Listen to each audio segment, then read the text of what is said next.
Somebody wanted me to ask you this. What is a simp?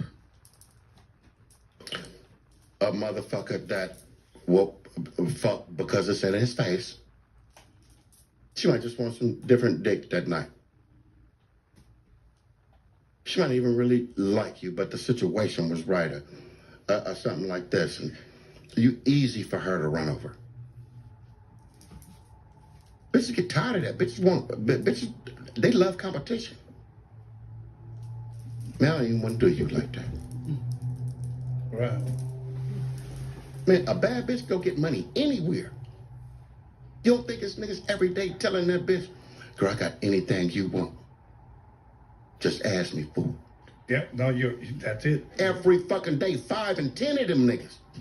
I got anything you want. Anything happen to you, you need me, call me, and we'll get that bitch racks. And it's never for nothing.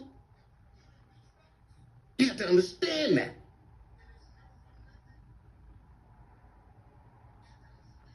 God blessed us with 20/20 motherfucking vision.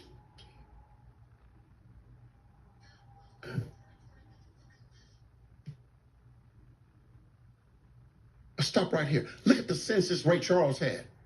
Yeah, absolutely. Okay, do I need to go any further? No, you don't. No, you don't. And he was blind. But he saw everything coming. Thank you. So you got motherfuckers out here who can walk, talk, see, hear, and all that shit and still fucking nuts. Had the same amount of time in a day as Michael Jackson, but chose to be nobody. Hey, that was powerful right there. That was powerful right there. Just set it up, huh? Hey, you know, hey, bro, you know. Tony, this me. Tony, this me, homie. This Yes, me. sir. This me, homie. Yes, sir. Bro, you know what's crazy? About maybe 3-4 years ago, you said this, and I fucking never forgot it. Bitch, screenshots don't scare me. I know what I said. Mm-hmm. Mm-hmm. Because a lot of these motherfuckers act like I got screenshots, which I know what I I know said. what the fuck I said. Oh, but that's supposed to scare me. This, homie. Remember Tony? You remember all we had was beepers. That's it. When you and Croft was on the road, Yes. wasn't no tablets. No, nothing like that. No internet. No Google. It wasn't no. Google, YouTube, no internet, none of that shit. We had to use a Thomas guide to get to Arizona. Say it again. Tom, motherfucking. Your exit is coming up. Yeah. Stay in the far 2 lanes to the left. We got bitches talking to us. Not only are they talking to us, you got programmed with language. Yeah. The bitch can talk to you, right? I mean, come on, man. You know, the social media and all this other shit. I'll tell you what, if you gotta change with the times and shit. Yeah. But even right now, the social media shit, man, this shit, to me, this shit funny. It's comedy to me. It's real fucking comedy, man. Because a little punk ass bitch, you know, could be fucking Wonder Woman, and they be like, oh, look at this, fucking filter, dummy. Bitch don't look like that.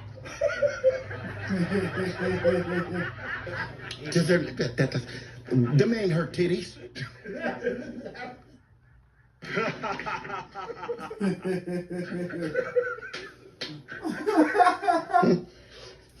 Huh? You got fucking big. Hey, make sure y'all hit the like button for me, man. Subscribe to the channel if you ain't subscribed to the channel. Hit the like button for me, man. Let's run it up real quick. That's hilarious. And some big bitches get more money than a skinny bitch. You know what I'm saying? So we men and we love women. Yeah, you know what I'm saying? absolutely. My uncle told me, I was in the 4th grade. He said, man, any of these girls, man, at your school say they'll do anything for you, you know? And I said, yeah, man, all the time. I was 12, 13, I don't know, 11, 12, 13.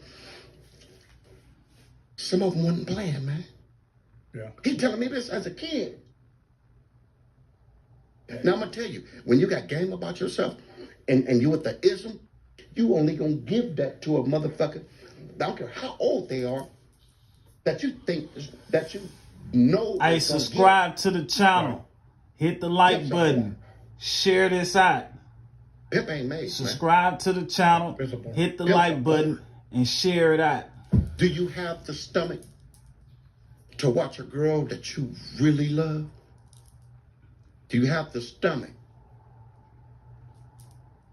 to watch some motherfucker that got more money than you, that's more handsome than you, that's built more better than you, fuck your bitch for a fee?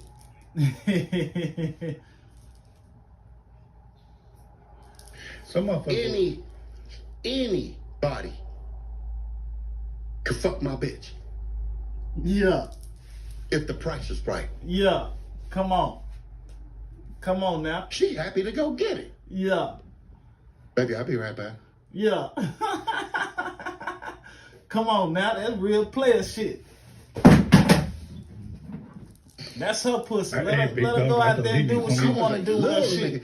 I got off more on the stories the bitches told me when they came home.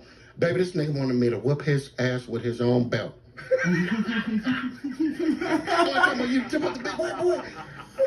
He like to get beat. I'm like, baby, you bullshitting. She's like, let me tell you something. Let me tell you. She set the money down. Bitch, get out the bathtub and throw it back and shit. She's like, yeah, can do this shit here. And I'm just prepared for it, right? And we laugh all night. Right? She suck a nigga dick till a nigga just fucking pass the fuck out. Ain't all to get up in the morning and go do it again. She fucking police. Yeah. She fucking the fireman. My type of She bitch. fucking the ambulance. Come on. The mailman. Come on. The plumber. The nigga that came through to do the roof. Yeah. Oh, you want your pool clean? Yeah. Come on. She can break any motherfucking thing she want to. Come on, man. It's okay with her, and cause she know it's okay with you. Mm-hmm. That's your pussy. Period. Pussy got elastic in it. I'm done with y'all, man. I'm cool.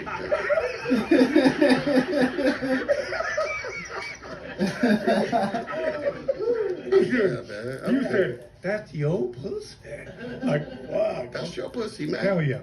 You know what? I'm going to go to connect. Let's take about 15 minutes worth of calls, okay? If you're going to call... Body Brown. Yes, okay. Fuck. Hey, subscribe to the channel if you ain't subscribed to the channel. Share this out if you ain't shared it out. Yes, I have. Hit the like button, y'all. I know it like the back of my hand. Okay. Yeah. Okay. Yeah, the Hughes brothers have put that. The Hughes brothers. You know what? And I think really that they had a hunch that this was dope. I don't think that they knew what they was really doing, but stepped up on some bomb ass shit. Yeah. Really, it was bigger than that. Let me tell you a little something. I don't know if you ever met them or talked to them, but I remember when... And wait a minute, man. And wait, Tony. Now we talking about this shit. Yes. Man, I like to say something.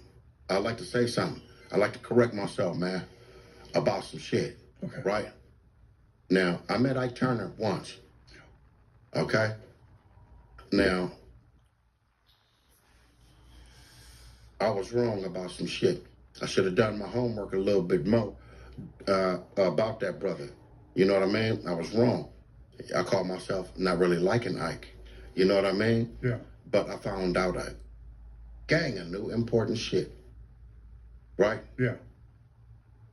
Tina used to fuck with him bad. I'm gonna leave that like that, man. Okay. Because a lot of people just look at it just the other way Subscribe around. to the channel. No, Hit that like button. Okay. Share Ask this Judge out. Joe Brown. Hit the like button. Okay. Hmm? No, hey, I believe you. You know what? Is it safe to say, Bree, that you got your information possibly from the media? Hollywood. Yeah, Hollywood. Hollywood. They wanted to get him up out of there and make that bitch look good. Yeah. That bitch was a snake. Okay. See, but this is stuff that nobody knows. This shit nobody knows. Yeah. right? Oh, disrespectful bitch. Okay. Now. And I like Tina. Yeah. You know, excuse my language. This is the way Sugar Free talk. But man, you know, Hollywood gotta. If they don't like you, they're gonna put all kind of shit on you. Oh, that's Man, that bitch used to hit Ike upside the head with rakes. Steel rakes, not that flimsy one, the one with the teeth that go across like this. Yeah. Mad because he got writer's block and can't finish her fucking songs. Oh shit. Ask Judge Joe Brown.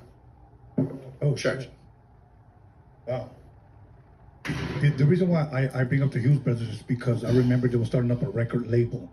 A lot of people may not know the very first videos they ever recorded were from Ian Croft.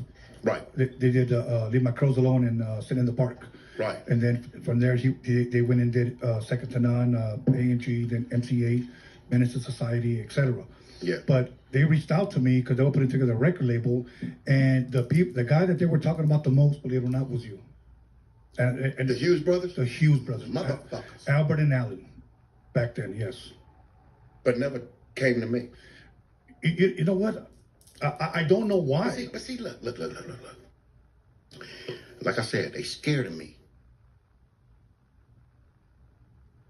Because they got people next to them.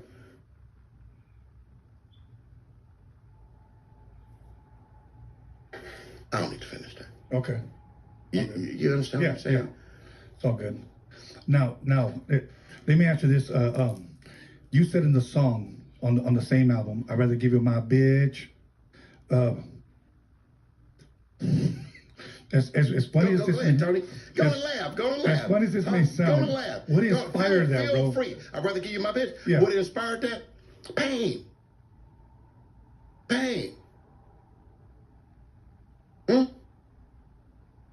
Okay. Yeah. Let me tell you something, man. It's okay to pay me to fuck my bitch. To me. And this is fine. Yeah. You don't come in like 10 minutes. $500?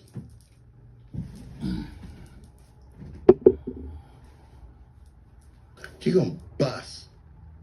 Probably in 5. Bring my horse back to my stable. It's okay with me. What I look like just sitting here freezing on a bus stop would have been. She's fine. And somebody come proposition me. Excuse me, buddy. Do you mind? What the fuck I look like saying, no, I love her too much.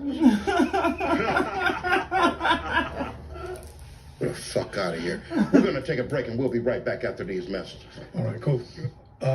Since you know a lot about women, and that's a good thing, what's your best definition if somebody would ask you in the street, Free, what's a scandalous bitch? I mean, that'd be right there in your face. You'll know. Okay. You'll know. You'll just fucking know. You know what I mean? And then a lot of that depends on, you know, what type of man you are and what type of, what you was taught. Right. Coming up. You know what I mean? Is there a difference between a scandalous bitch and a toxic bitch? Yeah. All that shit is the same. Okay. All that shit is the same. If you know, if a man ain't giving a woman some real good serious instructions, and then she got to believe you. Yeah. And that's she got to believe in the truth, man. See, subscribe to the channel. Hit the like button. Share this out. Hit all notifications, man. No, nothing in the middle. Okay. Yeah. That fucking fly's pissing me No, off. he cool. That's the homie. Oh, okay. That's the homie. No, I've been checking him out. Okay. He cool. He ain't landed on a nigga. He tasted a little sweat right here. Right? about 20 minutes ago, but then he left. And he ain't fucking with me. All right, all good. They left the door open. That's why. He ain't fucking with me. I got flies in my house. But I be mad. I be mad when the motherfuckers in out. Tony, I be tired. They be laying down and something land on me. Oh man, it's like my mother hated that shit. I hate She that will shit. shut down the stop cooking. You motherfuckers letting flies in. I said keep my goddamn back door closed. Exactly. Yeah. Exactly. I know a person that has flies in the car. Yeah. Some will get stuck up in that motherfucker, man. I ain't bullshitting. You ever like roll to a certain I city, ain't bullshitting. like going up north, right? You know, and I'm talking about like buying them cows, Yeah. and you might go to a gas station, and you get back on the road because you had a show to do in like Oakland and San Francisco. Right. Pop, which is anything before the last 10, 15, or 10 maybe, 15, that element of being the best and being competitive and all that was the main objective. And it had to do with talent and skill. Hit And that today, like I don't button. think that's the main Subscribe objective. Not to the say channel. that the new cats aren't talented and skilled, but I don't know if that's their motivation as Hey, much what's as up, it was cuz? Salute, us. It cuz. was What's about up, being Loco? dope. I mean, I remember battle rapping with gangster raps, not these metaphoric raps, no, straight gangster raps battling. You know what I'm saying? Like, Yeah. it was about who was the best rapper, and I don't know if that's the motivation right now. No, somebody said it on Dream Champs. I believe it was Dream Champs. He said, the new talent today is no talent. He said it's all a gimmick today. It's all a spoof. Right. You know, whoever got the hottest TikTok song. You know, so I don't really know where music is going right now. I really don't. I don't like the state of music. I'm a fan of hip hop. I'm a fan of good rap. I'm a fan of good music. But whenever I voice my opinion, people always say, "Tony, you're old and you're hating." Bro, I grew up with this shit. If it's good, it's good. You know, I just don't like where it's at right now. I guess your opinion on the state of music today. Like I said, it's right now it's about who's popular, and it don't matter how you get popular. You know what I mean? Yes. You could even be Hit that like button, man. If you up in here, hit the like button for me. We got 31 people in here. We got 5 likes. Off of people not liking. Turn me up on the likes, man. Imagine this. Even if somebody hates you, your video's out, somebody will go watch you and click on your video because they don't like you. Oh, look at this faggot, look at this punk, look at this, and whoever it is, but that artist is still clicking views and streams. Okay, you feel what I'm saying? Yeah. Opposed to an era where like, man. if this was 1990 and you hearing a song, that means somebody in the vicinity of wherever you at thinks you're cool. They like your song. In this era, you can hear somebody's song and it could be just getting played because somebody doesn't like it. You're right. You feel what I'm saying? Yeah. We got people that's the villain. It wasn't no villain in rap or whatever that people didn't like, but he was still on TV. Yeah. That's this era right now, though. You know what I mean? Yeah. Yeah.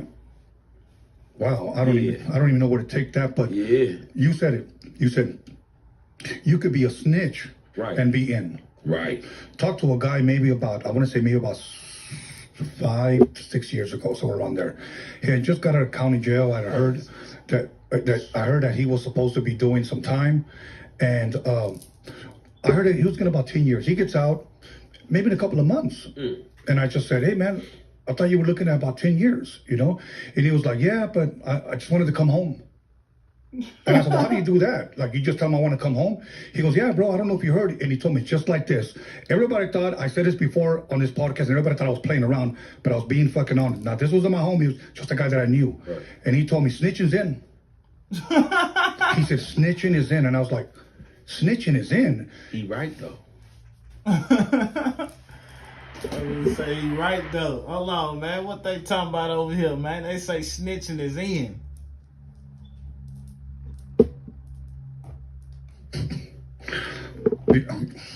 You want to explain that to the people?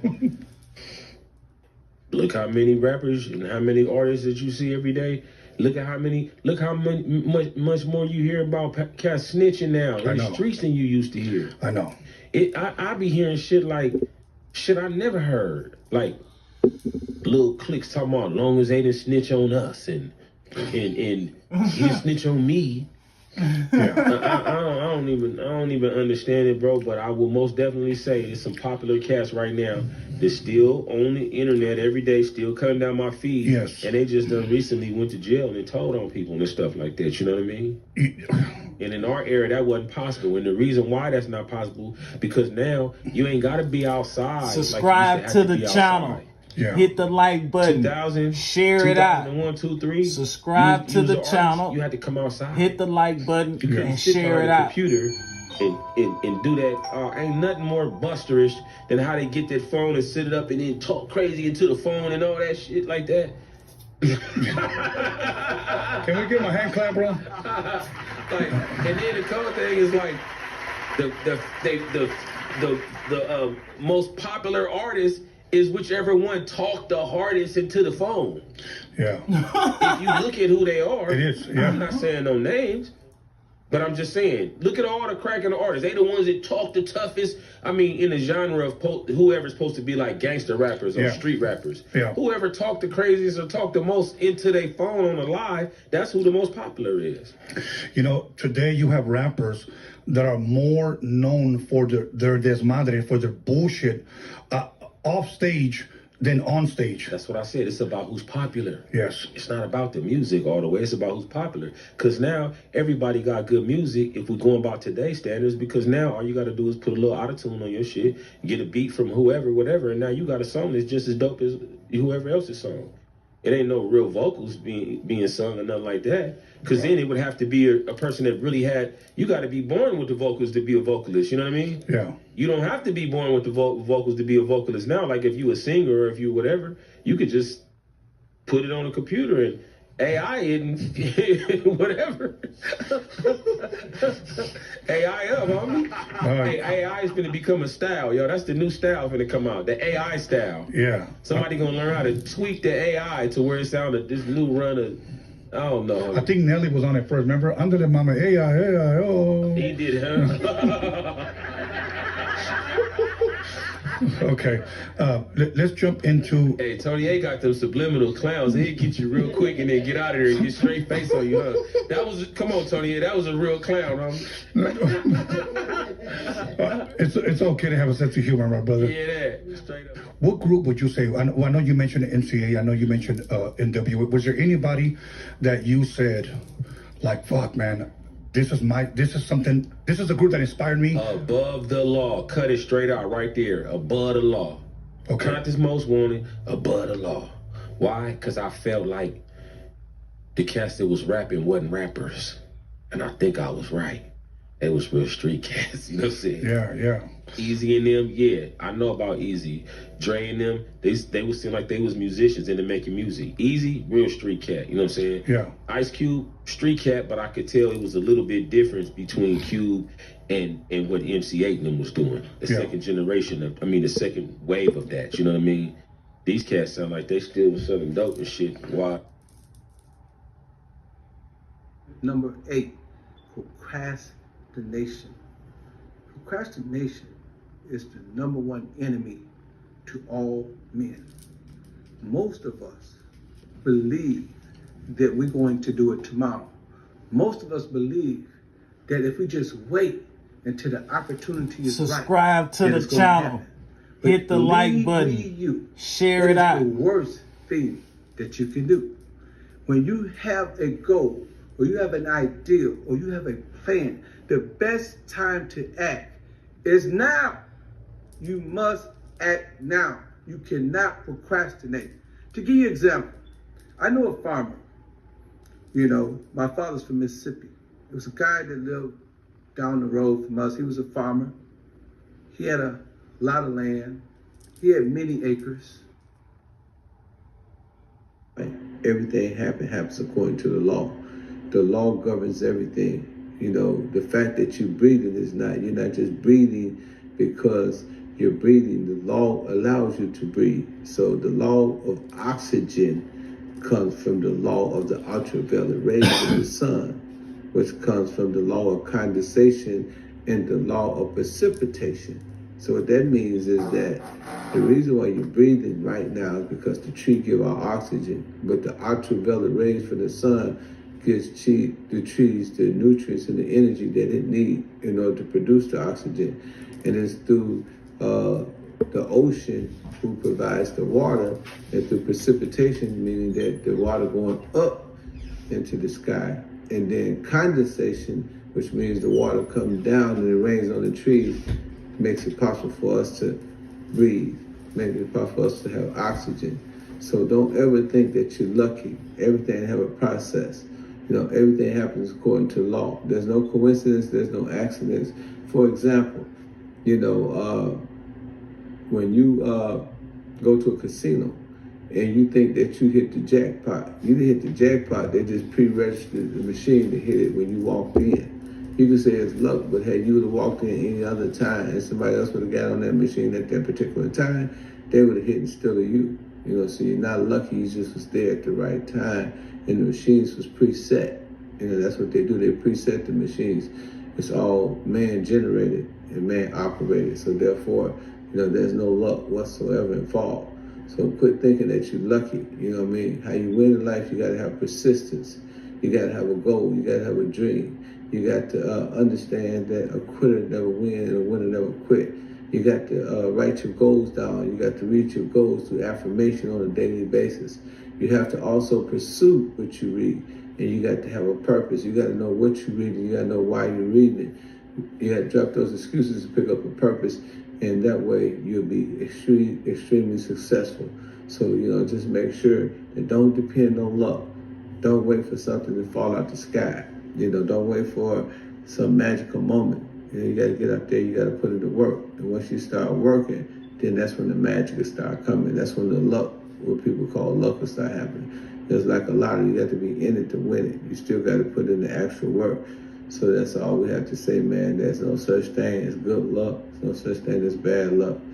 There's no such thing as circumstances. And that's what we're going through. We're seeing circumstances. And we can control the circumstances by controlling our action. You change your mentality, you can change your reality, you change your attitude, you can change your aptitude.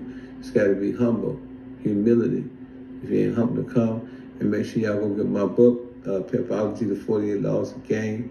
That's right, just type my name, Pimping, in the search box, and the books will pop up. And if you're old school like me, you want to get it hardcover or you want to get the paperback, type in Amazon.com or Walmart.com or Target.com and type my name in the search box and you will receive the books or the ordering forms. So, hey, man, that's what's happening, man. And make sure y'all, on April 7th, you got the HHF Ugly Money Awards.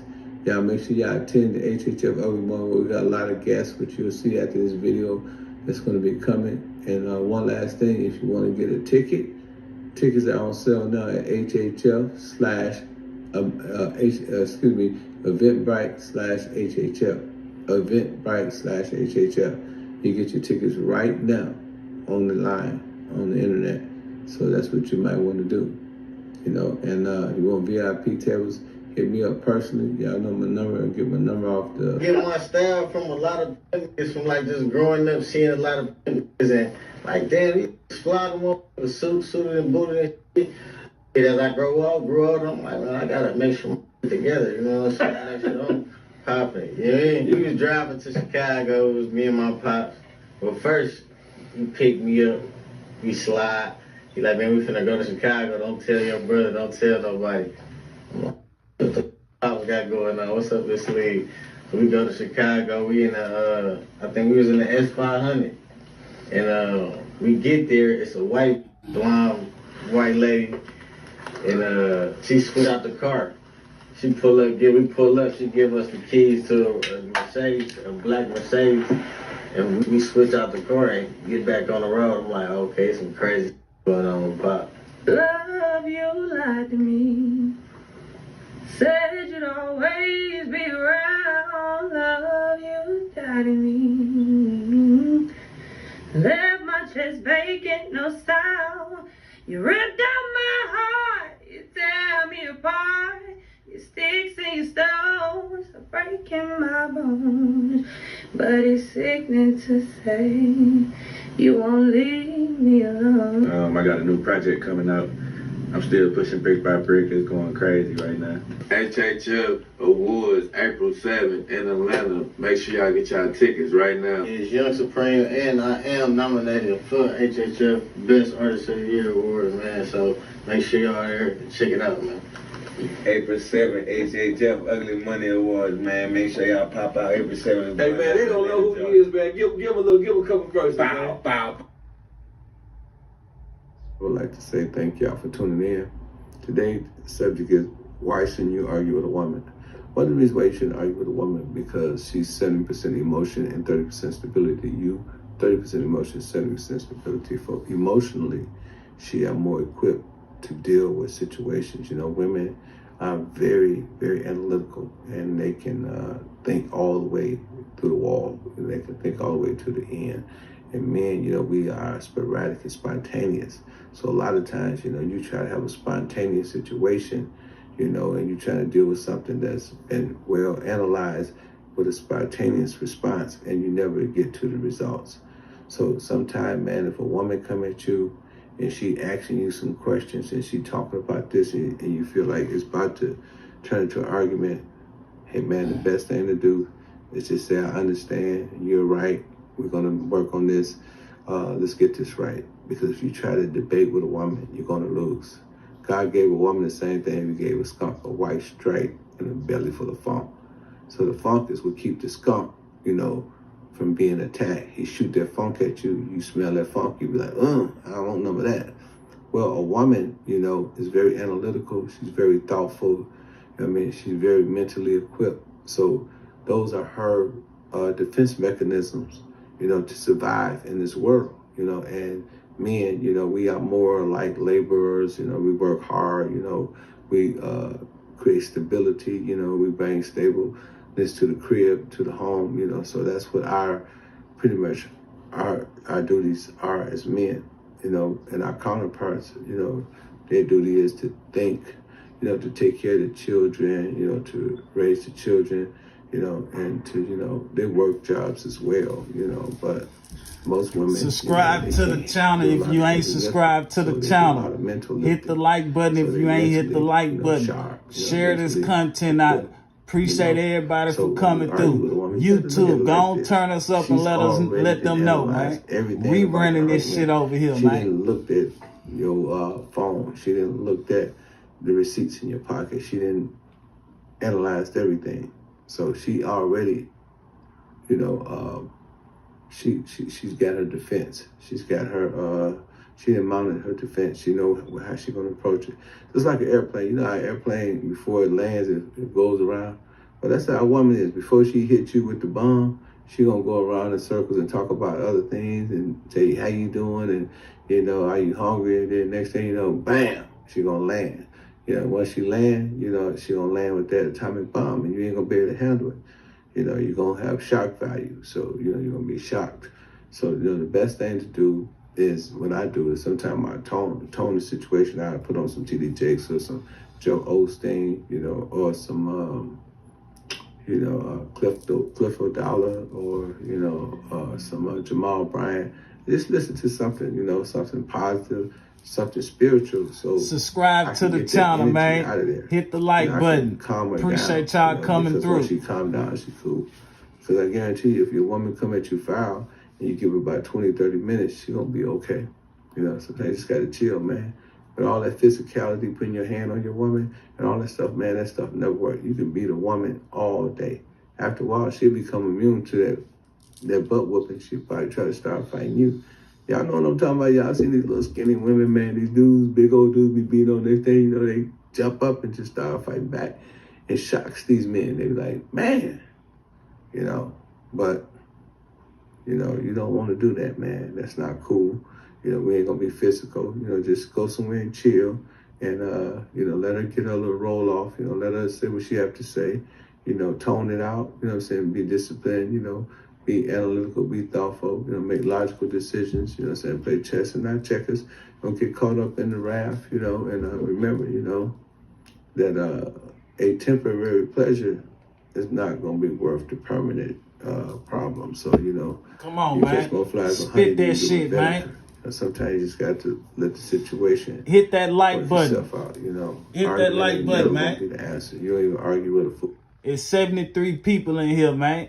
Turn us up on them likes, man. Y'all watching the content. Can y'all turn me up on the likes? It's 73 people in here. Can we get at least 50 likes? Can y'all hit that like button? Turn me up on the likes, man. Y'all watching the content. I shouldn't have to stop the show, man, for y'all to hit the like button, man. Turn me up on them likes. Because if you are with a fool from a distance, they don't know who a fool you or the person you argue with. From a distance, both of y'all look like a fool. So tonight, y'all come to King of Diamonds. It's Friday night. It's birthday bash. We're going to be in there. HHF, Beyond, the liquor, what I'm saying, is our sponsor. So we're going to be drinking liquor all day. I'm with man, NPR, Richie Rich, what I'm saying, man, Beyond. Hey, man.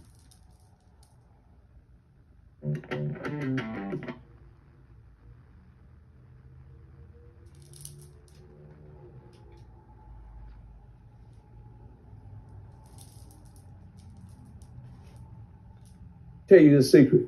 Before the exploitation of black people in the 70s with Dolomite, Superfly, the Mac, before that, the word pimp in the early 1800s and 1900s meant debonair, mean gentleman. You didn't know that, did you? I didn't know that. Once black folks start calling themselves pimps, then they start demonizing, discredit, and trying to destroy it. But you got to remember, black folks did not start brothels. If you go watch any of the cowboy movies, they was pimping back then. Come on, man. He said they were pimping back then. Come on, man. All I'm saying, man, I ain't have to watch this shit to get no game, man. I've been doing this shit. Anybody know my track record, man? I've been having me hoes, man. I'm talking about I used to ride around with them hoes. I'm talking about they used to call me. I'm talking about them hoes spend a night with me and everywhere. Didn't want to leave because they know a nigga was going to get some money and a nigga was in the right spot to where they can get some money. You hear what I'm telling you? Yeah, and they was breaking bread. One thing about them hoes, man, they gonna take care of you, man. For real. All you gotta do is, goddamn it, just get them to their destination so they can make their goddamn bread, man, and they gonna look out for you, man. Real life street stars. You know what time it is. I gotta ask you about the ism, man, because there's tell us about, there's a lot of guys who came into the game, and some of them got that ism, some of them don't. And we watch No Jumper, we watch we watch these shows and these podcasts where these young look like TikTok pimps, I guess. Feel like they're really doing it because they on the internet with it and they feel like they got mind control over Debo and stuff. Well, it's a reason why you tell them to hold their head down. It's a reason why you serve a pimp when you're knocking for his home. It's a reason why, you don't fuck a bitch when you first meet her. You know what I'm saying? There's a reason why, you don't have a square and a hustling at the same time. So when they come to the game, pimping, they be on all that sucker shit. They be out of pocket. You see what I'm saying? They be talking to other, they be talking to pimp, and they don't have the game. And those what we call simps, because Miss Pimping ain't no pimping at all. You must know the rules of the game. You know what I'm saying? You cannot put a and she don't sock it to your pocket. That's just because that fucks up the whole thing. Because if I let a bitch come and I fuck the bitch on the first date and she ain't gave me no money, guess what? In her mind, she gonna be like, he fucking everybody else and he doing the same thing. And then that bitch that I let get in my household without breaking herself, guess what she gonna say? She gonna say, all pimps are like Ken. You know what I'm saying? And you can be with a pimp and you don't have to pay him. And that's why niggas got rules and regulations to the game, because they don't want none of that shit to be, misconstrued. So let me ask you, as far as when you see, pimps being exploited, they got the feather in the hat, they got the linen suit. I think there's this pimp out now called the Purple Pimp. He just be walking around, it's purple. It's like, man, those ain't pimps, man. Yeah, I guess the question is, as far as the outfit, the get up, is that a big part of it? Because let me tell you the secret. Before the exploitation of black people in the 70s with Dolomite, Superfly, the Mac, before that shit, the word pimp in the early 1800s and 1900s meant debonair, mean gentlemen. You didn't know that, did you? I didn't know that. Once black folks start calling themselves pimps, then they start demonizing, discredit, and trying to destroy it. But you got to remember, black folks did not start brothels. If you go watch any of the cowboy movies, they was pimping back then. But you know, it wasn't a black man face. You know, even you look at Vegas, you go to Nevada, they pimping like a motherfucker. They got a bunch of whole houses, but they don't call. But when the black man get it, then it's a negative thing. But if you go back and you study the early history, the etymology of the word pimp, it had all positive connotations. So, and they say, you know, prostitution is the oldest profession in the game. That means, is a pimp the oldest profession as well? Because I'm assuming with prostitution, there had to be someone controlling, whether woman, man, like. No, that's not. Pimps are, that's you know, when I say pimp, I mean, of course, the man who is sending a woman out and structuring the business. No, that's a misconception. Okay, please. Where did you spend your first 9 months at? In a womb. In a womb. Yeah. We all came from a womb. We all want to get back in that motherfucker. You understand what I'm saying? So what I'm saying is that when you think about it from that perspective, men have always, even in the animal kingdom, you see them going crazy. Men have always wanted the vagina. The vagina. Hey, it's 125 people in here. I know y'all hands ain't broke. Let me know that y'all ain't robots and hit that goddamn like button for me. Turn me up on the likes. We got over 100 people in here and we ain't even got 10 likes. Turn me up on the likes. Y'all chilling over here, y'all watching. Let me know that y'all ain't robots and hit that like button. If you believe in God, hit the like button. If you don't believe in God, hit that motherfucking like button. But if y'all ain't robots, let me see that your hand worked and hit that goddamn like button, man. 119 people in here. Come on with it. The vagina is king. The vagina is the power of all powers. There's nothing more powerful than that vagina. That's how pimps make their money. So women, you know, even in the Bible, they wouldn't call prostitutes, they was called concubines. You know what I'm saying? I mean, and a lot of them, and whorelats, a lot of those women in the Bible were considered like King Solomon's wives. You know what I'm saying? I mean, but eventually, you know what I'm saying? I mean, somebody must have got smart and said, I'm hungry and I need to eat. Let me charge for this power that I have.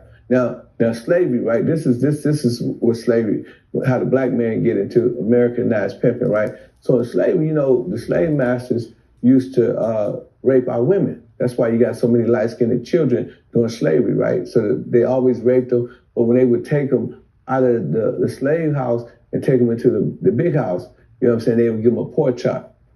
And even though I was married to this lady, this is my wife, I couldn't do nothing about it because I was property, I was chattel slavery, the slave master owned me. So what the brothers would do back then, they said, next time you go and you go with master, make sure you ask for 2 pork chops.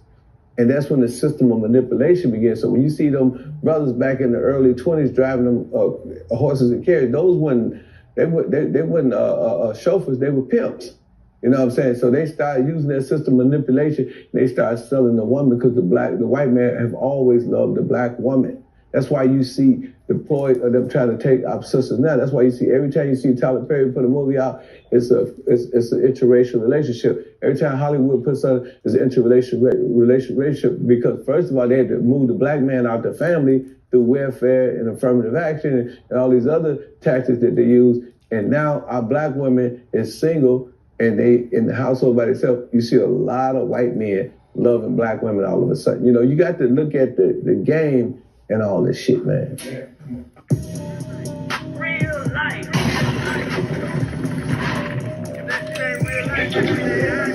It ain't real life. That's a real thing.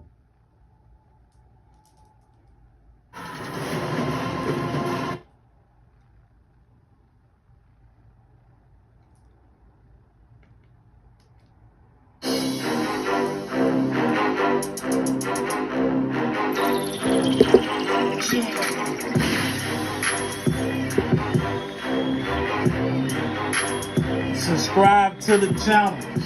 Hit the like button. Subscribe to the channel. Hit the like button. Share this out. Let me ask you a question. How did you know how much money to get from a girl? And like say, get me $100. Was it like a chart? Okay, Nigga? well, the rules, you want the rules of the game? Well, let's talk about it. So the rules of the game is that, you know, a pimp cannot have sex with a woman unless he get paid. And if he has sex with a woman, they call him tender under zipper. Or they say that, you know, he's a sucker, he mispimping. And mispimping in this game ain't no pimping at all. So, you know what I'm saying? You know, the rule of the game is a choosing fee.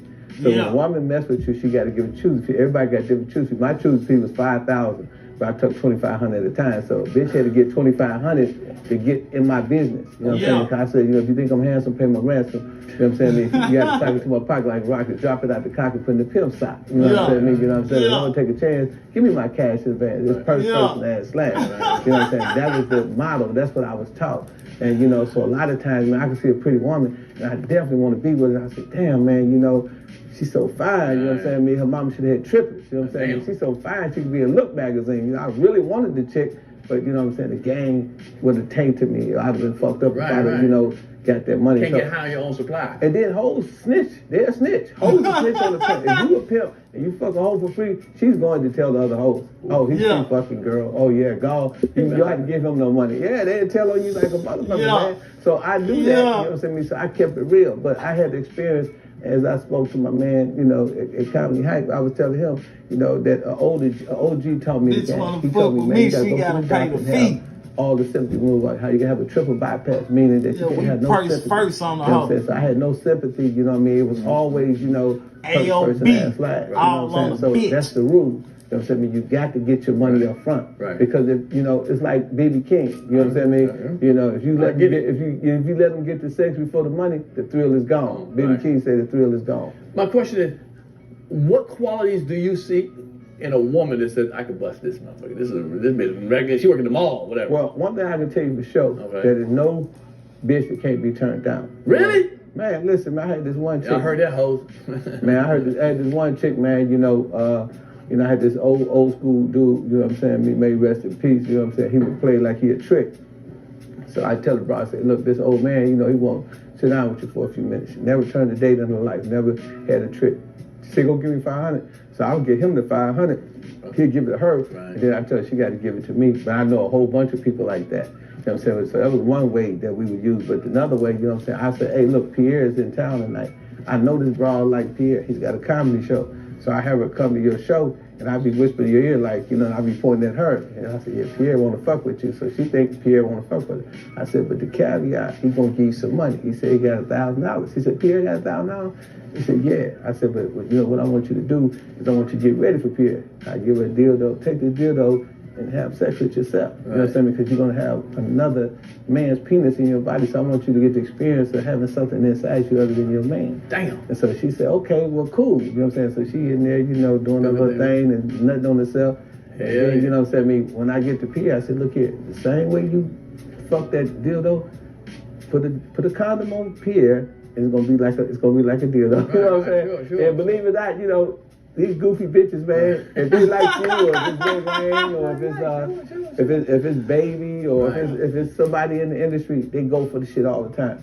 You know, and y'all call them groupies. Mm-hmm. See, but the thing with a pimp do is the pimp will find a bitch that's promiscuous, and he'll say, hey, you know what I'm saying? If you fucking free, let me show you how to fuck for a fee. And believe me, a lot of these hoes is fucking for free. I'm trying to get you off your feet and on your back around this motherfucker. I mean, you damn near tap a bitch and fuck it. Hit that like button if you ain't hit the like button. World, you know what I'm saying? Subscribe to the channel. Share this out. We going up over here, man. So, you know, a pimp job is to try to turn them out. You know what I'm saying? And show them, like, look, you're a hoe. But right now you hoe born. Right now you tippy-toe. Hit that like button, man. And be a motherfucking pro. You know what I'm saying? Yeah. And that's what the gang do. You know what I'm saying? We flip them like IHOP. You know, we flip them like, you know, pancakes. You know what I'm saying? Yeah. Have you ever had sympathy, man? One time? You ever had one? Man, I never fell in love with a bitch because I was taught in prison by the guy, Prison Pope, to never fall in love. And he gave me an example. I talked about it on his day. Like, once, you know, when a pimp got a woman, he give her instructions. So basically what I tell her, hey, pick this up, go do this. Hey, open the car. Hey, cook me some food. Woo, woo, woo, woo. You know what I'm saying? Hey, you know what I'm saying? I'm for the best. Give me a toothbrush. So instructions mean the bigger the instructions, the bigger the production, because you know what I'm saying. You know, she's not used to that. Right. You know what I'm saying? So once you get her used to that, and you turn her out to serving the pimp, you know what I mean, being subservient to the game, then when the next nigga get her, and he get that type of treatment, he gonna fall in love. You know, so he gonna mistake that for love. And you know what I'm saying? I mean, that's why, you know, we don't fall in love, or we don't allow our feelings to get caught up, because it's like a fireman. When he go out there, he ain't tripping on who's getting burned. He gonna make sure he try to help that person. Right. A police officer, he gonna shoot 5 niggas a day. When he go home, he gonna be a husband. Hit that like Job, button, any man. other Subscribe job, to you know the what I'm saying? channel if But you ain't it's a job subscribed that to every the man channel. can't match. Share You this know what I'm A out. lot of niggas think they can be pimped. Turn us up on the lights. I can do It's it. 104 Right. people Because in let me tell here. you something, Turn man. us The up. hardest thing to master is a woman. Oh. You know what I'm saying? I mean, the hardest thing to master a woman. That's why pimps are so unique, and that's why they get paid. They get paid because they got the ability to master a woman's mind. Women are some of the smartest creatures on the planet. Okay. A lot of people don't know that. They Sure. think that women are dumb, you know, but like I gave an example. You take a nigga that's 6'8", you know what I'm saying? His wife tell him, nigga, bring your ass home. Oh man, I can't go, my wife's tripping. That shit happen all the time. Yeah, You know what I'm saying? right. And it's a reality. But with a pimp, ain't no bitch gonna disrespect no pimp. She know better. He ain't got to put her hands on it. It's just the rules of the game. Right. And people feel sorry for hoes, but they don't know that 90% of these women are horn. Like, it ain't even really it ain't really that much pimping going on. Right. But it's more horn going on than there's pimping. Right. You know, go to IG, they selling pussy. Go to Facebook, they selling pussy. Go to OnlyFans. OnlyFans, You know what I'm saying? oh, Go to Beehive, whatever the fuck they call it. Right. Shit. They selling pussy. You know what I'm saying? So it ain't even never been about the pimp. Hoes back in the day, they used pimp for protection because it was a trap. So you got 100 hoes on the blade, you know, you got other pimps, they sweating hoes and taking their money. Like, bitch, you're the pimper rats, you disrespect the game. My hoes can't get money because you fucking up the game. That was the game. You know what I'm saying? I mean, so, you know, I mean, turning a woman out essentially basically means, you know what I'm saying? I mean, you know, y'all agree to be in the game together. Right, I get that. But let me ask you something. Is it a situation where, like gangs, once you win, it's hard to get out? How does that work? You want me to come to you and say, I had enough, my pussy beat up, nigga. Let me. No, you know, it's by choice and not by force. Okay. You know what I'm saying? I mean, I just make sure they let their choice be Rolls Royce. You know what I'm saying? You know what I'm saying? I got chose with my mouth closed. You know what I'm saying? I mean, you know, I was handsome, so they paid my motherfucking ransom. You know what I'm saying? So, you know what I'm saying? When you're a nice looking guy, you keep yourself groomed. The objective of the game has always keep your fronts up. So I pull up in the 560. You know what I'm saying? I mean, brand new car. You know, I've been there all my life because I know the game. You know, but I ain't pimping no more. I'm doing that because people respect you when you got something of material status. So women, you know what I'm saying? I mean, have you ever seen them ride around? The dude ride past the car and say, "Ooh, that's my boyfriend." You know what I mean? He pulling up in a nice a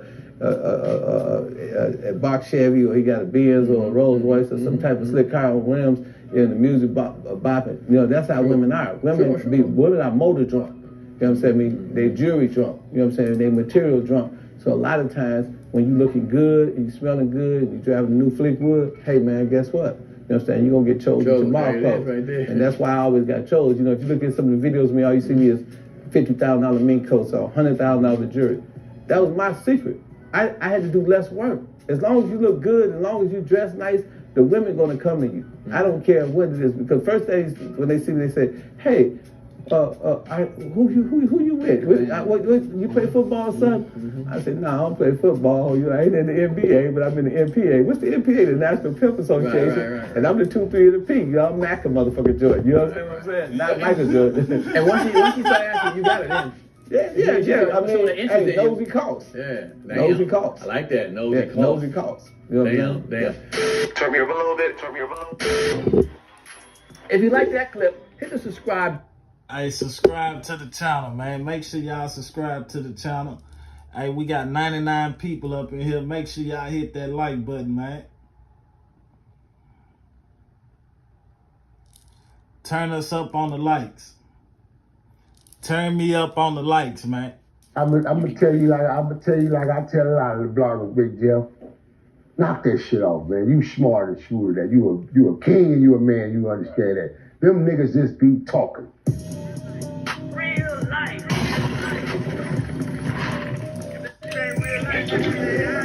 It ain't real life. Real life street stars. You know what time it is. Now I just gotta ask this question, right? You know, when it comes to gangbanging, right? We have like a guy named OG Percy, and he said basically he gangbanger for life, right? I was hoping I was gonna sit on this blue couch and that fucking name didn't even arise in this conversation. You mean YG? Super, that's that nigga name. Super off of PJs, nigga. Ugly ass nigga. But go ahead on, man. But my question was, when you're gangbanging, is it one of those rules where it's like it's for life, or because like you're saying you're trying to change your life, but is it one of those things that it's got to be for life, or it's? I'm gonna tell you like I tell a lot of the bloggers, Big Jeff. Knock that shit off, man. You smart and sure that you a king and you a man. You understand that? Them niggas just be talking. First of all, nigga, again, most of these niggas ain't even raised your kids. Niggas got the kids putting pistols and bust you upside your head while you sleep and all type of old shit because your parenting ain't right. Which means you ain't right. The niggas don't look at that. They come on this internet and say what they want to say because the internet gonna believe it, bro. And if you a kid 1,000 miles away and you looking at this ugly nigga on here telling you, yeah, nigga, it's gangbang for life with me. But then when them cameras is off, that same nigga just gave you that influence, don't got a car, don't own shit, ain't setting no boundaries to lead you to show you nothing good and positive, but you following this dumb nigga. That ain't OG, bruh. That ain't gangster shit, that ain't gang banging, none of that shit. And I get tired of that shit, bro. And that's the shit I've been running from, not to get on this internet and battle, because I shut them all down. All them pussies. I shut them down. Can't fuck with me. In real life, and no one fuck with me on this internet. But that ain't my character, bro. That's not me. So that's why I separated myself from them, and I just do my thing. I don't speak on them cats' names, none of that shit. I just keep it moving, bro. But it's not right because it's too much misguided influence on this internet to our youth, bro. Too much. What would you tell OG Percy to do different than what he does? This nigga ain't hear me and listen. Huh? What would I tell him different?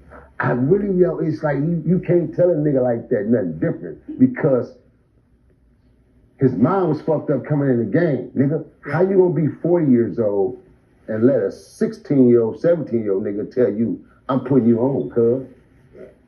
I'm gonna make you a crip. So you see the mentality there? So how do you explain that to a man with a mind like that? That's not OG shit, bro, but that's the world that these youngsters want to believe. Okay, fuck it, I ain't gonna take it from them, but I'm... When you put your heart and soul into creating something, you want it to adore, to express something. You the truth of facts. That's not the it. That's backwards. Right. First of all, 17-year-old niggas don't put 30-year-old, 25-year-old, 28-year-old niggas on.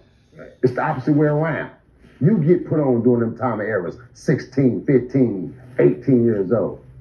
You know what I'm saying? Mm-hmm. So, and really, and honestly, actuality, bro, this would be my advice to answer your question, based on you asked it and out of respect, is stop lying. As far as the characteristics of the gang banging field, nigga over 50, and this go for not just him, all you niggas over 50. All you niggas over 50 on this internet to continue to profess you a gang banger. A1, you ain't in your hoods like that. You ain't even active with the young niggas who's really active. You ain't even around them young niggas, because you niggas don't want to go to jail.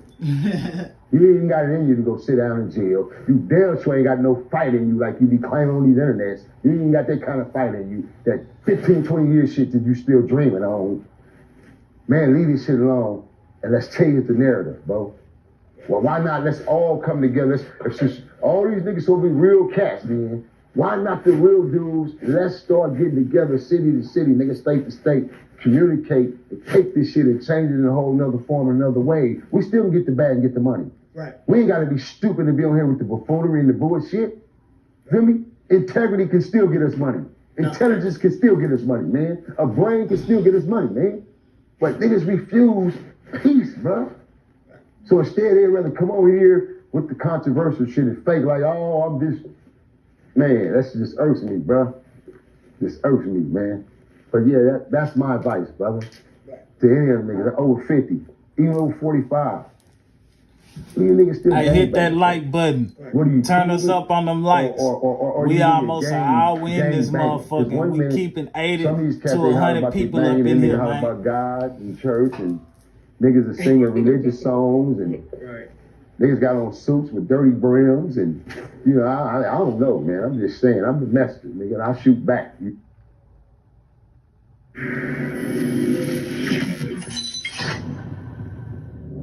Well, at the time you stopped pimping, how much were you making per day? Like, what was the most you were pulling in on a Well, day? one thing about it is, I must say, you don't discuss money because, you know, the tax case and everything. But wait, I'm going to explain all that to you.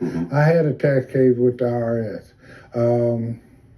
They charged me for, I think, 74 and 75, and they told me I had to pay something like $125 a month for 7 years or something to try to pay the money back and everything, which I did that, you know what I mean? But I must confess that I was top of the line. I was driving Rolls Royces, Cadillacs, had houses, the best of jewelry that anybody could have.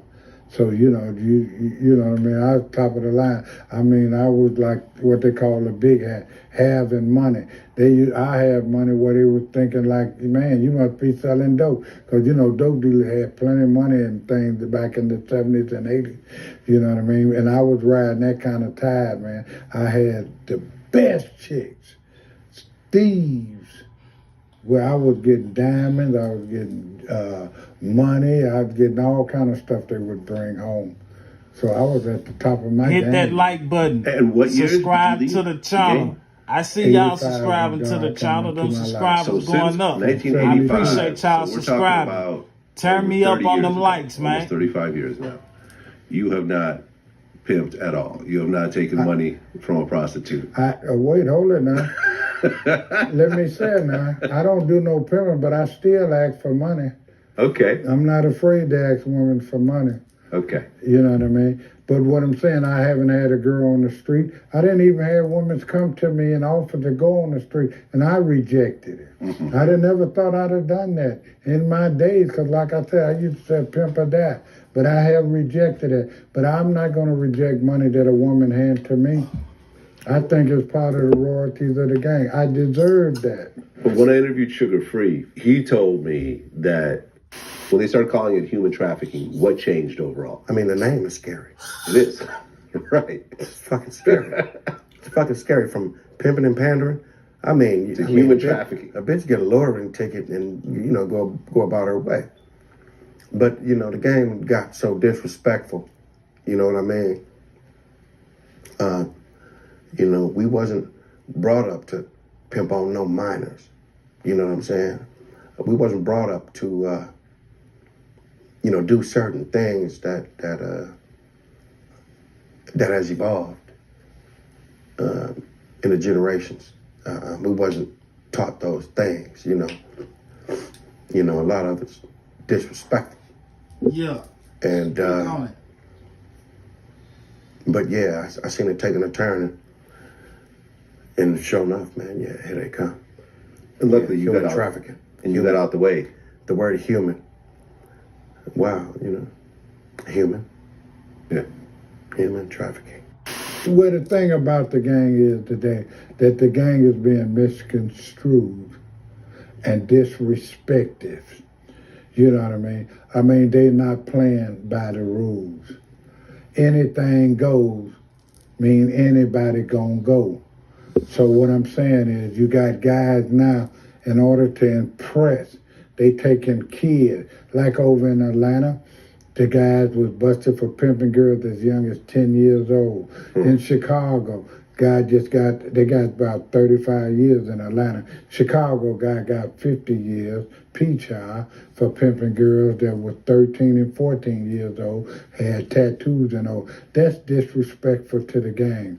I mean, really in the gang, you got to have females of age, and especially if you're a high-profile pimp, you cannot run around with minors in your gang.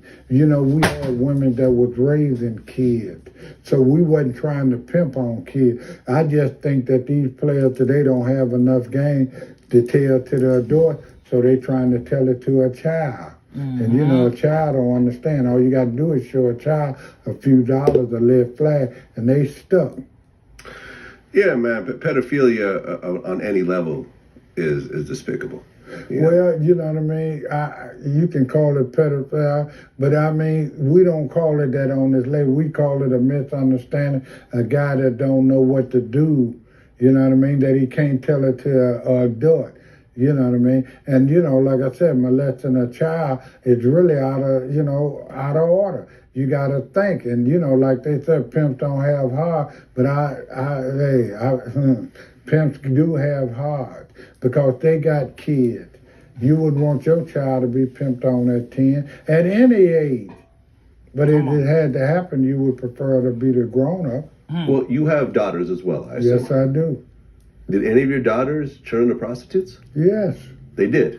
Yeah, I've had daughters that have been involved in prostitution. Okay. Yeah. I assume and I didn't have other men. son that was involved in pimping. Okay. You know what I mean? So on both sides.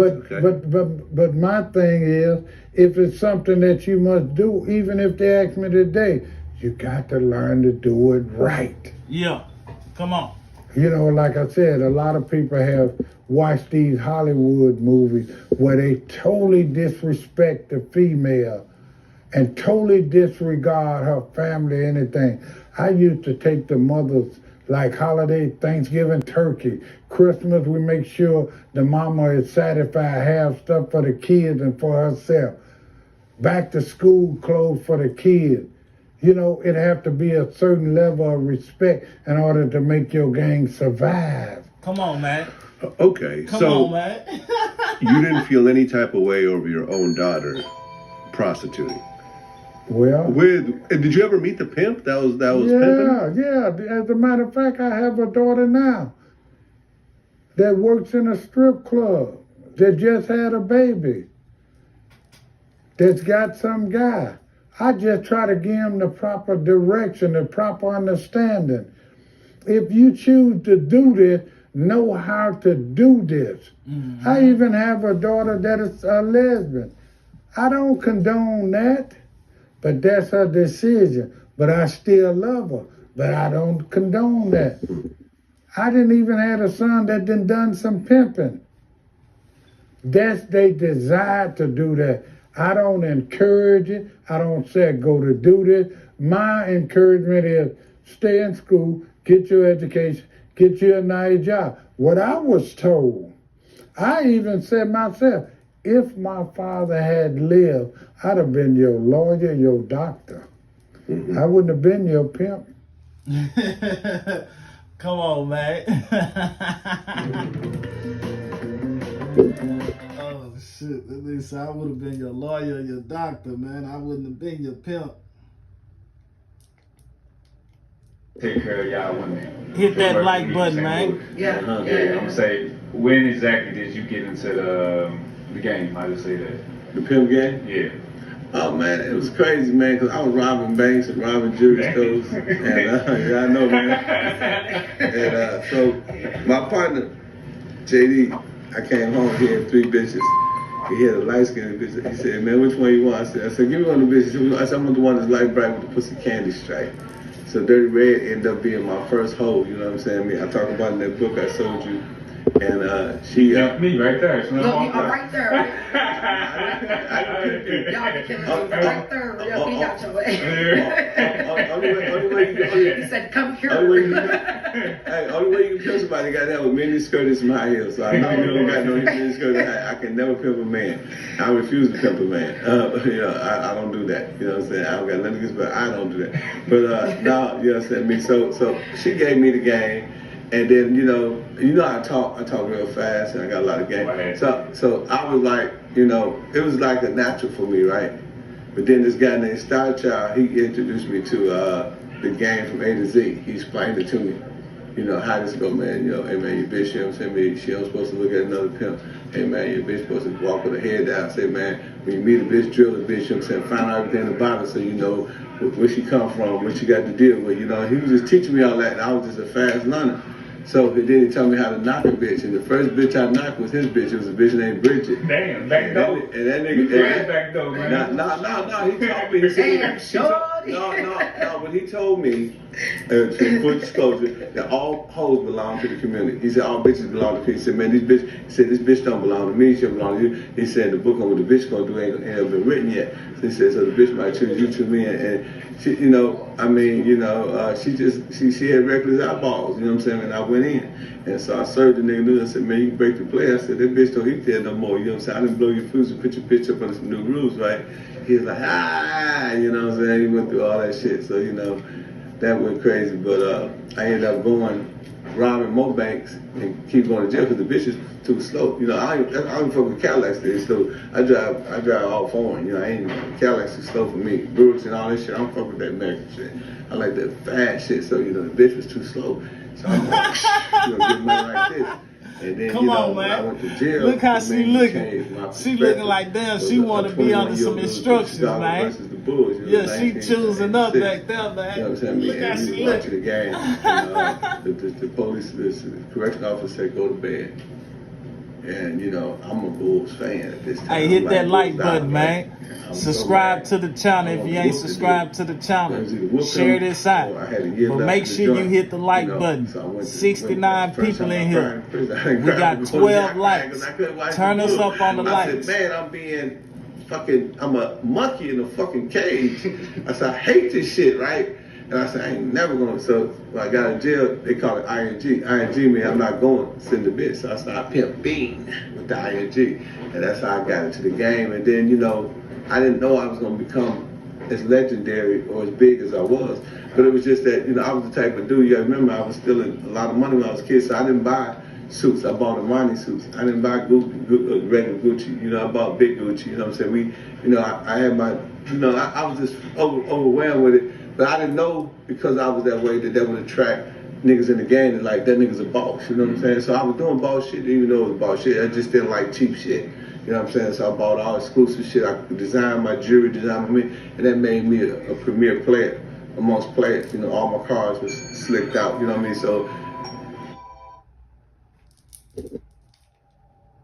Hey, subscribe to the channel. Hit that like button, man. We're going to keep this content rolling, man. Subscribe to the channel. Hit that like button and share it out.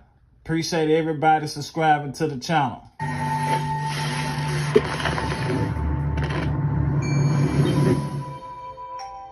Then, bitches love me. You know what I'm saying? I have a lot of bitches. You know what I'm saying? A lot of bitches. So.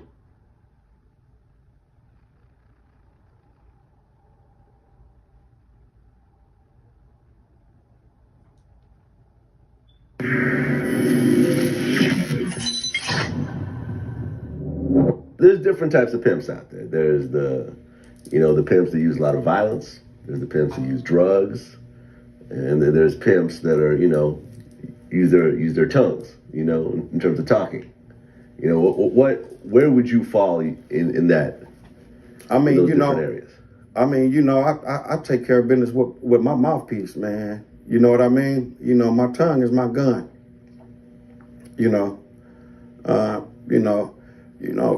A lot of pimps, man, we handle things by word of mouth, man. Bump chest, might break a nail in the process, man, but we keep it like that. And yeah, man,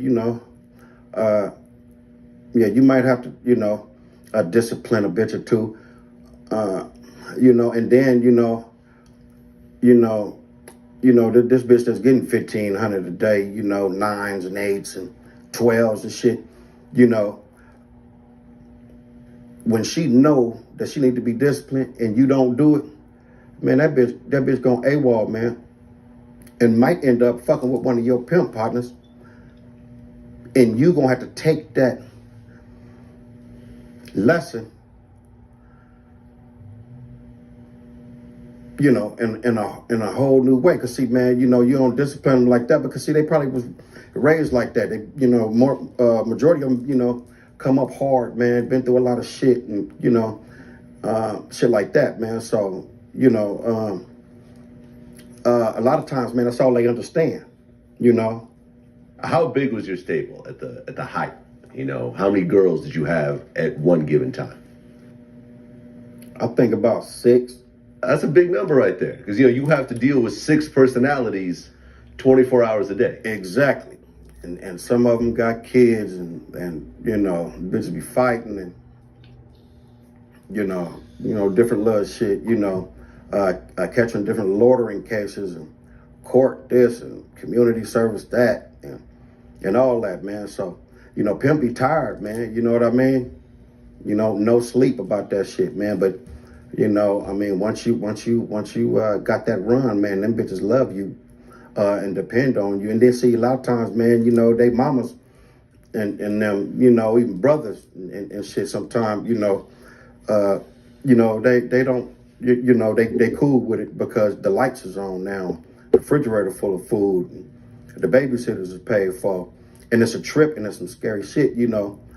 It's just crazy, man. Bitch get hurt out there. Them tricks be out there tripping and shit, want to rape bitches and all that shit, man. It's a lot of times, man, the bitches get hurt, but end up in the hospital with a pocket full of money. But you can't go up there because her brothers and uncles and mamas and people like that was once cool with you. You can't go visit her thinking that it's still gonna be cool, because if it wasn't for you, that wouldn't have happened to her as they see it. Mm-hmm. Right. It's a trip, man. Yeah. Well, I mean, I think you said in another interview that pimping. What up, ladies and gentlemen? Today, I know y'all tuning in to hear me talk about Cat Williams. Subscribe to the channel. About the movies we did. About hit the like button. The relationship we had. Share this out. Subscribe to the channel. Hit the like button and share this out. I want to talk about strategy. I want to talk about chess, because I wrote the book, The Art of Human Chess. But before I talk about chess, I'm going to introduce y'all to my other book. That's right, Pimpology, The 4 Young Laws of Game. And if you have the book already, go to page 151, and the chapter's called Don't Down and Crown Them. When I say chess and not checkers, that's exactly what I mean. If you on YouTube right now, type in Pimping and 50 Cent, the PIMP video. Right now, currently, that video is at about 1 billion views. In mid-section of that video, 50 allowed me to say something that's very iconic and well recognized around the world. Over 1 billion people heard me say what I'm about to say. It's in my book. We're talking about chess, not checkers, right? You have to be a strategist. A real chess player can predict the future. His moves is always 10 steps ahead. He already know the play before the players ever played. And the people around him, he called them suckers. He called them slow motion, like the bottom of the ocean. And a lot of times people who don't play checkers, who don't play chess and play checkers, they tend to have a short fuse or a short attention span. They cannot carry their thoughts months, hours, years into the future. And that's what chess is all about. So when you see somebody make a move, and it's a chess move, it ain't just something that he did, because it's like going to war. Every general know that you got to win the battle here before you win it in the battlefield. That's just chess and not checkers. You got to be able to understand your opponent. You got to be able to understand your opponent's territory.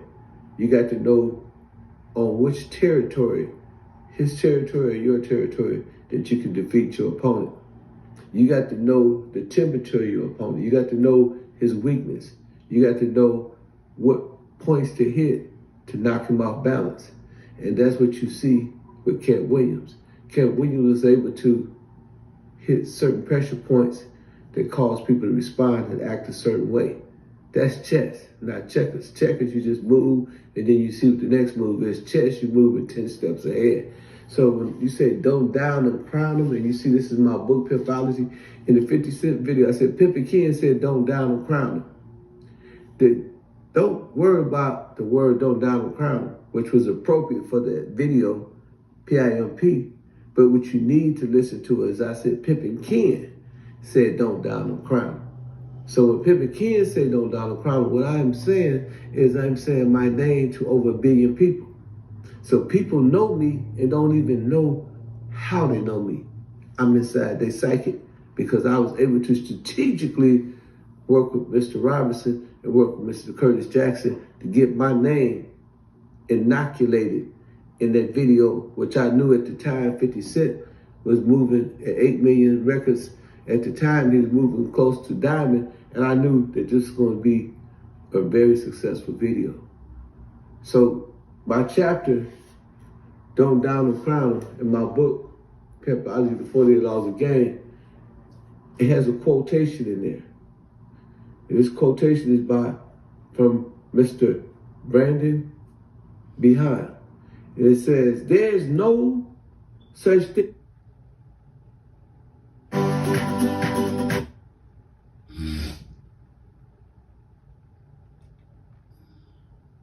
as bad publicity, except your own obituary. There's no such thing as bad publicity except your own obituary. Any publicity, when you can put your name out there to 50 million people, is good publicity. Because as you may know, and Cat Williams knew beforehand, as close, even Mr. Shannon knew that this video was going to go viral. And as the video goes viral, we see Mr. Shannon making $1 million in 4 days, and we see Cat Williams being plastered and posted all over the internet, completely viral.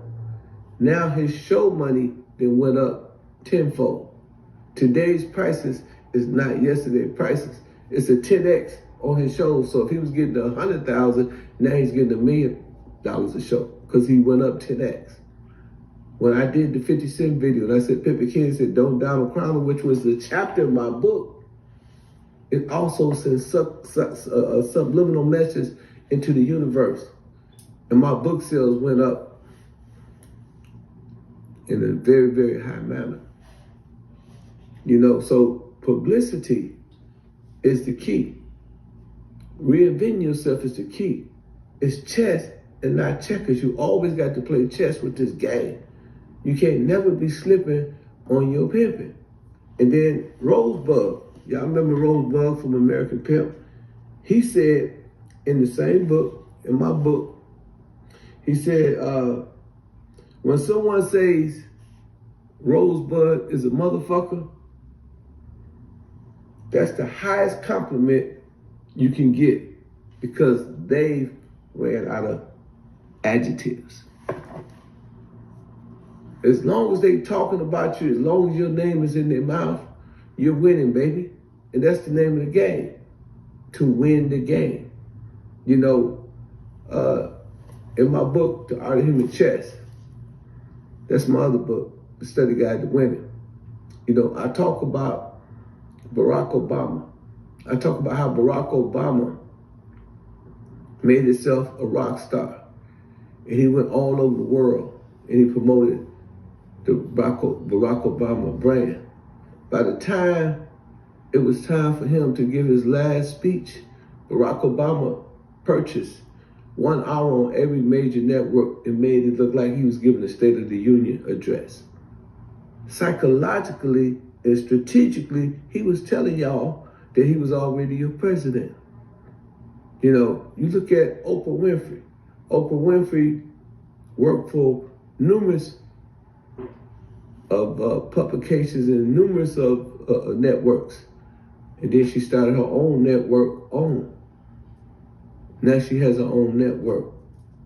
You know, Magic Johnson, he went out there and he embraced his unfortunateness, being, you know, caught up with the AIDS virus, but it's still letting the AIDS virus use him strategically. He played chess. He became the face of AIDS. But he not only became the Y'all face. hit that like button, man. Subscribe to the channel if you ain't subscribed to the channel. Hit that like button. Subscribe to the channel if you ain't subscribed to the channel, man. Turn us up on them likes, though, man. We need to get turned up on them likes. Philanthropy. So now Magic Johnson, at this age, is raising $1 billion every time he go out there and he do his initiatives. It's chess, not checkers. So now you're gonna see Kent Williams become a multi-millionaire just from the moves that he made. Now, I don't have nothing against Steve or Kevin or none of the people that he talked about in there, but it's a fact. They playing chess. They playing checkers and Kent Williams playing chess. And that's what I do all the time. You know, a lot of people said when I did my podcast, A View from the Game, people thought that I was out the game. They thought I didn't have no respect or no love for the game. But all the time I was playing chess while everybody else was playing checkers. Yeah, I was building the hip hop fraternity. I was building other things, you know, that I had passion for, helping my people. But at the same time, I knew that I was gonna come back and play chess and get this game and take it by the headlock. And gonna have the #1 show in the game, which is A View from the Game, which ain't nobody messing with that right now. And if you haven't seen the show, I advise you to go to YouTube's. If you're already on YouTube, just type in Pimping and go to my channel and watch. We have about 12 episodes. Watch episode 1 all the way to 12. And you'll see me give out real game. And it show you who's one of the masters of the game. I'm not the only master, but I'm one of them. And that is what people need to understand, that life is all about chess. But before I went and started my podcast, like Kent Williams, I had to play chess. So what I did was I went on every major podcast. I went on Drink Champs, that said about 7 million. I went on Big Facts, did 1 million over there. Went on Sharp, No Jumper, did 1 million over there. Did about 8 or 9 major 85 Soft, Beehive, Boss Talk. I'm about to fly to LA on Thursday. And I'm finna go do Big Court. I'm finna go do Yuck Mouth. I'm finna do as many podcasts that I can so I can get that publicity. Because as it says, you know, there's no such thing as bad publicity unless you're talking about your own obituary. I'm not about to die no time soon. I'm here to stay, baby. You know, and I'm studying busting moves, and that's what I want you to understand. If you want to get ahead in life, you want to be successful, play chess, not checkers. And you must understand the game of chess. And I question and I challenge everyone, what is the most important piece on the chessboard? Please do not say the queen. Please do not say the bishop. Please do not say the rook. The most important piece on the chessboard is emphatically and undoubtedly the pawn. Why you say that, Ken? Because it's the only piece on the board that can reincarnate to a queen, can reincarnate to the bishop, can reincarnate to a knight. There's no other piece on the board can do that. The queen cannot reunite itself. Once the queen is snatched off the board, the only thing can bring a queen back is a pawn. Once the rook is taken off the board, only thing can bring a rook back is a rook. It's a pawn. So the pawn is the most important pieces, the most important piece on the board. So don't look at Kent Williams as At Slots LV. Hey, y'all hit that like button for me. Subscribe to the channel. Turn me up on them likes, man. pawn. Do not look at Pimping as a pawn. Although I might be playing possum, and people might be sleeping on me, and they might think I'm insignificant. They might think Kent Williams is insignificant because they may think that he's not big as this person because he don't have a network, or he might not be big as this person because he's not in Hollywood. But that pawn can always reincarnate to any piece that you see on the board. And that's chess. That's checkers, not chess, my friend. And that's what you must play. You must play chess. You must strategize and know your moves 10 steps ahead. If you're going right, make them think that you're going left. If you're hungry, make them think that you're full. Whatever you're doing, give them the opposite. And there's always two sides. You got a heads and a tail. You got a right and a left. You know, and remember this: your gift gonna take you where your character can't go. You have to elevate. You can take the nigga out the ghetto, but you can't take the ghetto out the nigga. So as you elevate and you playing chess and making moves, make sure that as you're making moves, you elevate your character at the same time. And yeah, you're gonna go through something, but what you go through is what you grow through. And you must be humble, because if you ain't humble, you'll crumble. And remember, humility is key. Humility is key.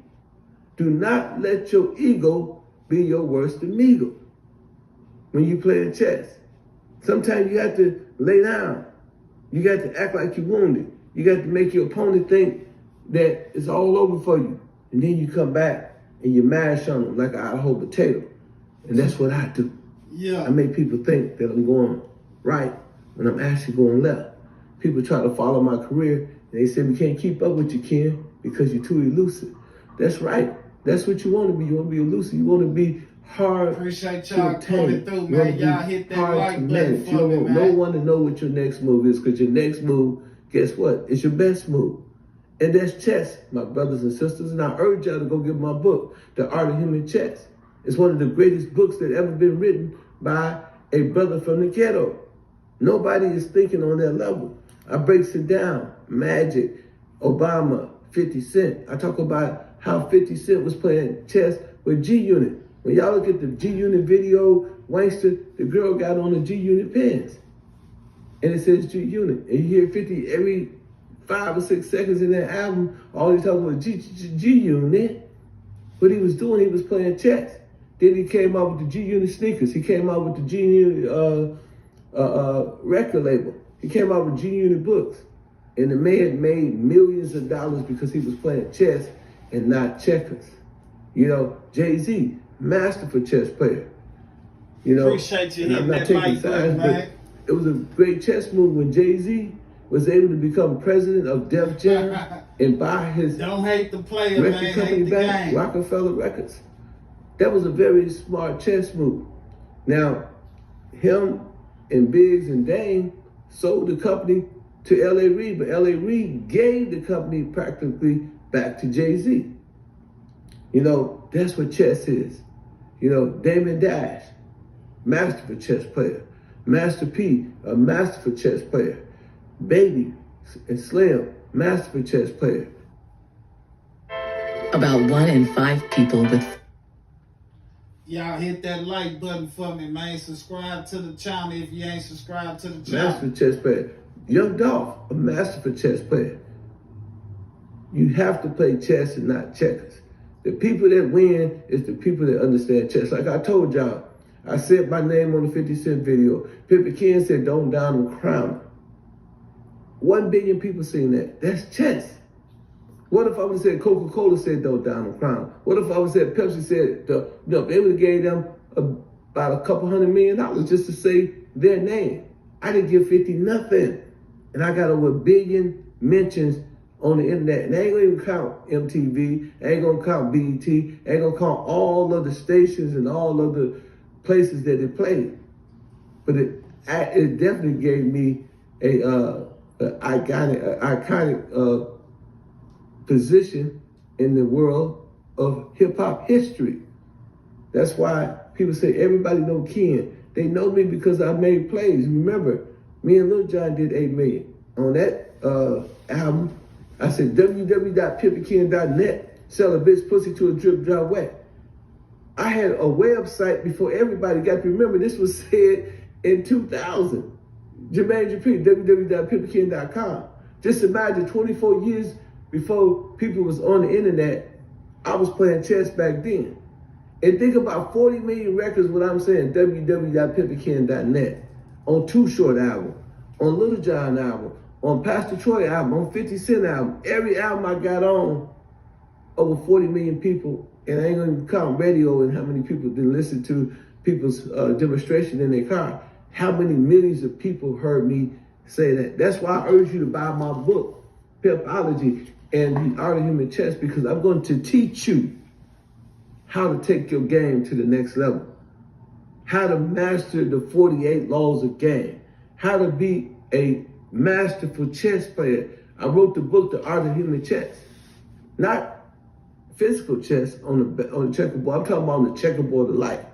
How to win, how to maneuver, how to strategize, how to plot, how and when to use deception. A lot of people take deception as a negative thing.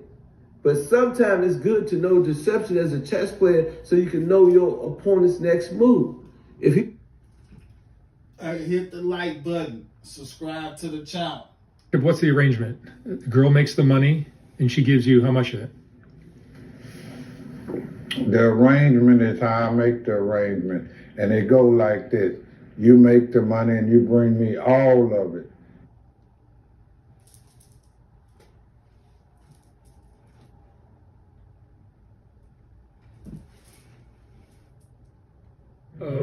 Bishop, where'd you grow up?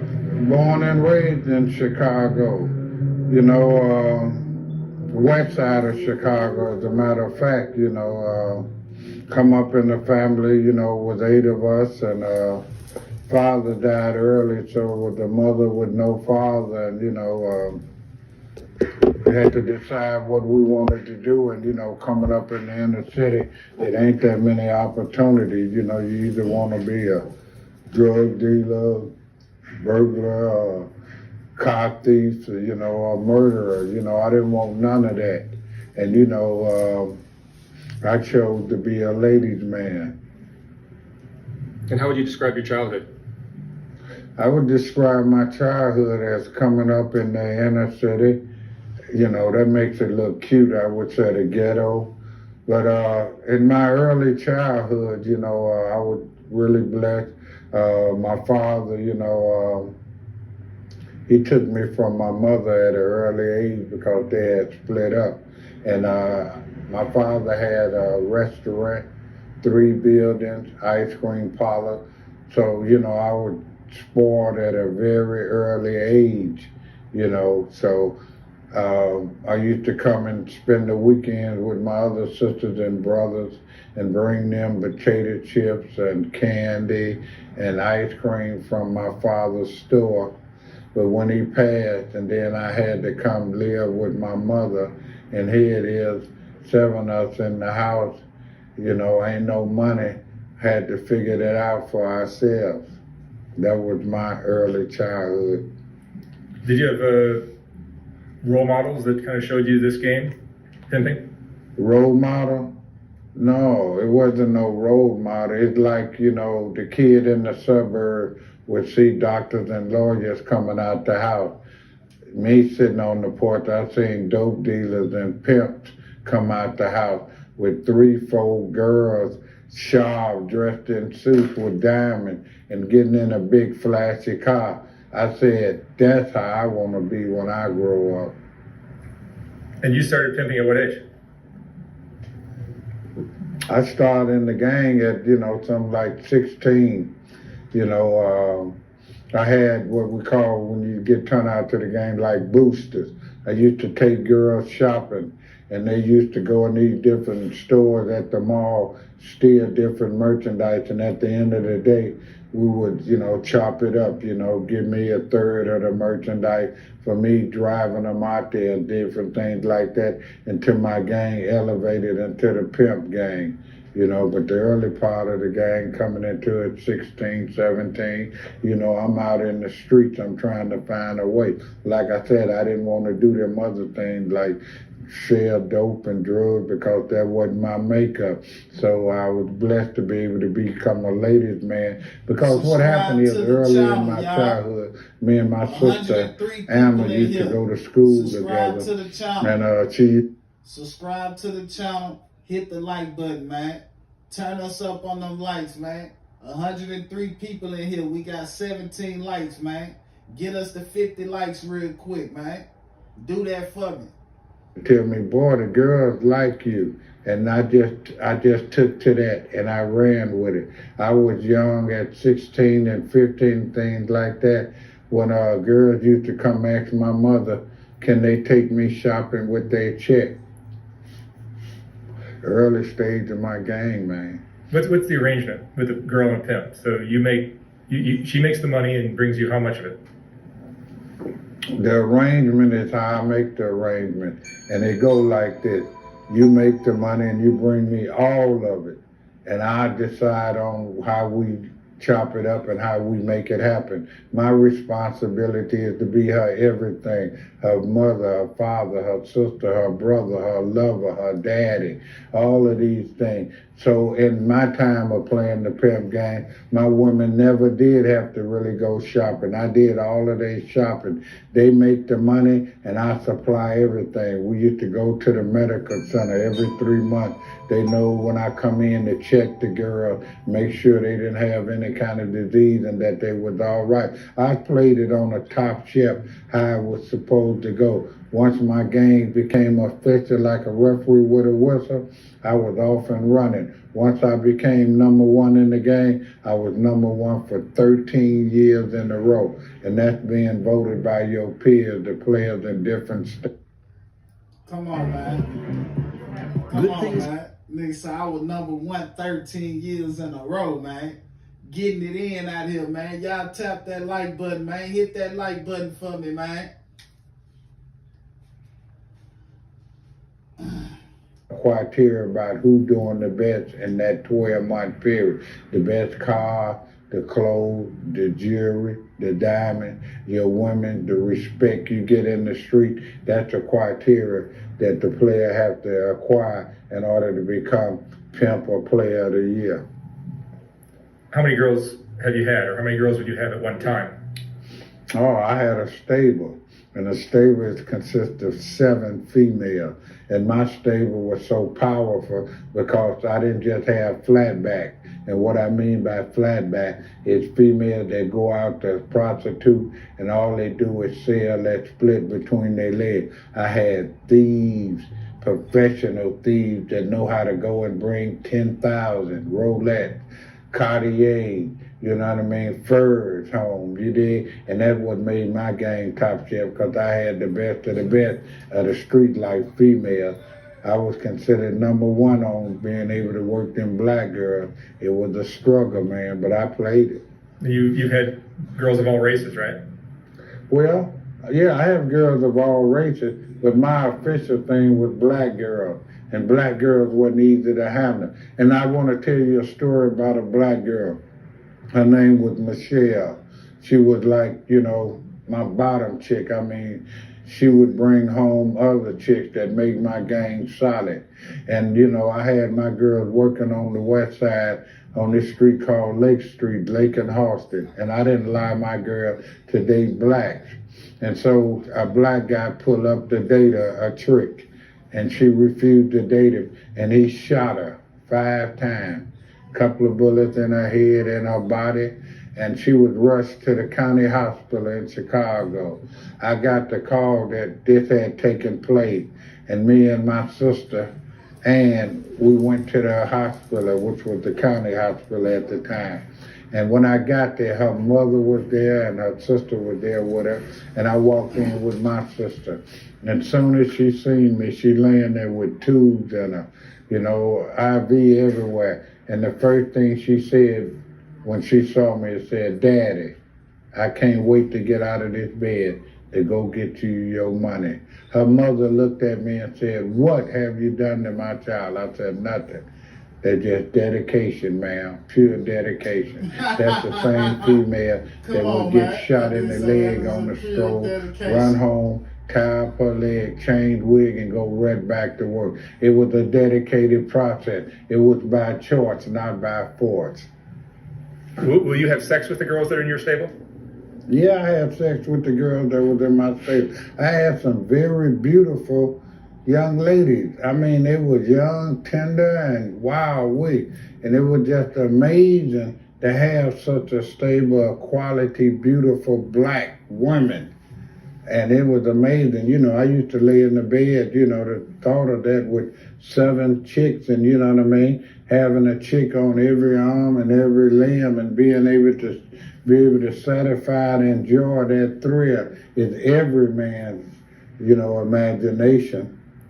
And the girls would work where? On the street? Mm-hmm. The girls work on the street corner? Girls would work on the street corner. They would set up dates and work in the hotel, wherever the money calls, you know what I mean? Yeah, you know, you use the street corner for instant cash, you know what I mean? If, you know, some trick set up a date for future action, you know what I mean? All is well on that too, but, you know, majority, you know, you pimping, you know, you on that concrete, you know what I mean? You got them chicks standing out there, you know what I mean, 7, 8, 17 hours a day, depending on the paper and how they getting their money, you know what I mean? You reward honesty and, you know, a chick that's blessing the table, you know what I mean, putting it on the dresser. You know, she might get a little day off, she might get a chance to go out and have a ball and enjoy herself, or pick her favorite piece of jewelry or materialistic thing, whatever it is, you know what I mean? And that's why I was considered such a good pimp, because I gave back. You know, my chicks looked like I looked. You know, it wasn't that I had on diamonds and they did. They wore diamonds too. They wore mink coats too. They had custom made threads on, you know what I mean? I mean, hey, we was matching. You did? You did prison time? Have you done prison time at some point? Prison? No, I never did time in the prison, and I don't think there's no play for a player. My game was official like a referee because I played it as a player, not as a thief, not as a robber, not as a burglar, or none of them things. I sent a chick in my play to do all them things, so I wouldn't have to do that. That was the thought of having a prostitute, that she would do your bidding so that you won't have to do that. No, I've never been to the penitentiary. As a matter of fact, I never did drugs. Come on, man. Y'all getting that real live game right now, man. Y'all hit that like button, man. Turn us up on the likes. I see y'all subscribing to the channel, man. For real, for real. We done got about 12 subscribers, 15 subscribers since we done been on here, man. Let's get them likes up to 50, y'all. Get them likes up to 50 for me. Getting drugs from the tricks and different things like that, I didn't want it. I would give it away. You know what I mean? Because I know that if you put that drug in their veins, you was going to lose your game. So your girls would be mostly drug-free? Huh? Your girls would be drug-free, or some of them would use? We smoked weed, and we even at a time smoked the PCP, which is known to be a hallucinating drug, very powerful. But you know what I mean? Cocaine, heroin, and all that kind of stuff, acid, pills, seed, and all that was out. You know what I mean? It was not a part of my game, because I know one thing. I wasn't going to be able to play my game as on that level if that was involved. I've seen a lot of players that was top flight get crossed out because they mixed drugs in their game. So you're from Chicago, as am I, which is where we know each other from. But how is the pimp game different in different parts of the country? You talking about 2020 or period? Or either one. Well, one thing about it, like everything in life, is a time for it. And the pimp thing in its glory days was best in the 70s, early 80s, and then it drifted off into the drug gang. A lot of pimps got hooked, their females got hooked, and it changed the course of the game because it was no honor, no respect in the gang. A lot of top five players that thought they could play the drug gang and pimp crossed themselves out because they got hooked on it, their females got hooked on it. She left them going to the drug dealer to continue to get her habit satisfied, so it completely put a black eye on the gang. A lot of guys that were dedicated to the gang, like myself, they continued to strive because they were striving on the success of their knowledge, not on a drug, not on manipulation, but purely just telling the truth to a female.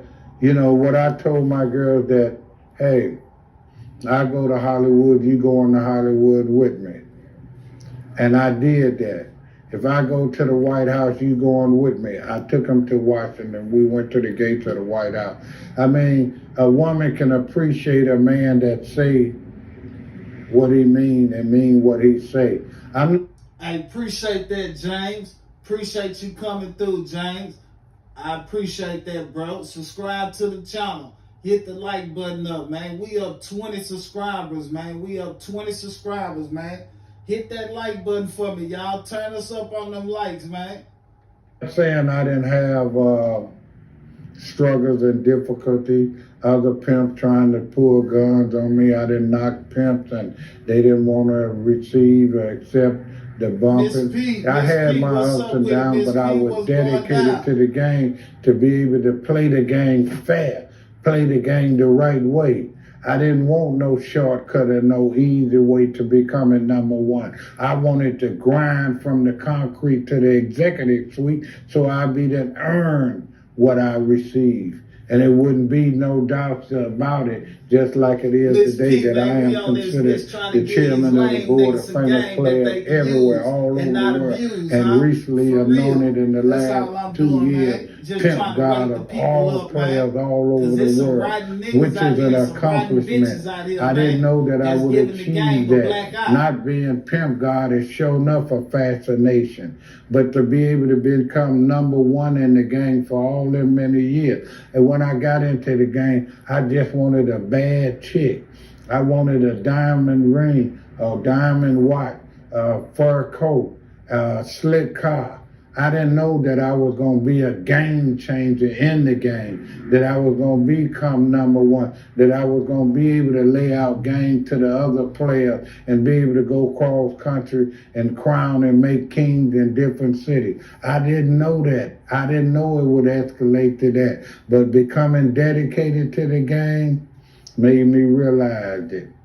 And then the thing that made me know that I was really ready for the game, it was back in the 70s.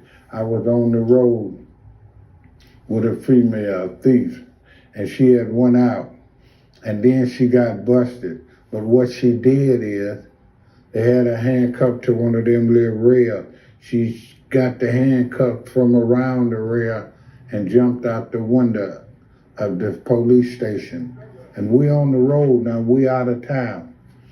She come to the hotel. I'm fresh now in the game now. You know, I'm on the road with her. She already seasoned to this. And this is amazement to me. I'm on the road getting my first dollar. And here she come back to the hotel room with handcuffs. Now, I'm a young buck. I'm barely 20 or 21. I mean, I'm freaked out and I'm amazed. But I didn't panic. And what I did is believe this, and this is the truth, that I always thought about what they did on TV where they would take a bobby pin and pop the handcuff. And this the honest to God truth. I took a big bobby pin and stuck it in there and wiggled it. Pop goes the handcuff. That was the most amazing thing to me.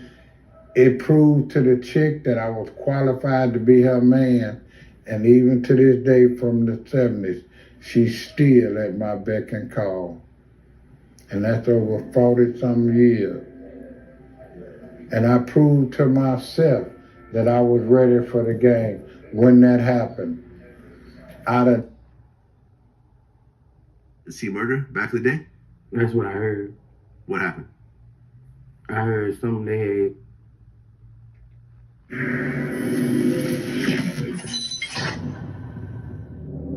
Now, was there a situation that happened between Pimp C and C Murder back in the day? That's what I heard. What happened? I heard something they had tried to crowd. I mean, they had got on Pimp ass about some shit. I heard that before. I mean, C Murder was live wire when he was out. I heard all types of situations. I don't know if it's law, but I done heard some shit about it. Yeah, I remember, I interviewed Pastor Troy. Remember when he was going at it with Master P? Yeah. You know, ain't no play in GA. Yeah. He was saying how they did a show, I think maybe in New Orleans somewhere. He said C Murder showed up like 100 deep or something. He was like, I got to figure out how to get off the stage after this performance. We get to that venue that night, man. We know the security at the door. I got my dog, Lil Pete, with me, man. Lil Pete got a pistol with him. Get to the door, security pat us down. We know this dude. He like our neighbor. He like, oh, no, man. with pimps recently. My friends. Don Magic Juan. My friend. And Fillmore Slim. Also my friend. Who, by the way, Fillmore looks incredible at 84. Yeah, bitches still want to get women. My God. They do. Yeah, I mean, my dad's around the same age, and he's not in very good shape. It's that pimp juice. Yeah, if my dad was pimping, he might be better If off. I was pimping and had all them hoes, you'd be licking me out too. You know, and I know these are very polarizing interviews, because some people are going to agree with what they do, and some people are going to be appalled at what they do. You grew up in Oakland, which is sort of a pimp capital. Sure. What do you think about pimping? Well, I think that there are hoes, for sure. There are generational hoes. There's hoes whose mamas was hoes and they hoe.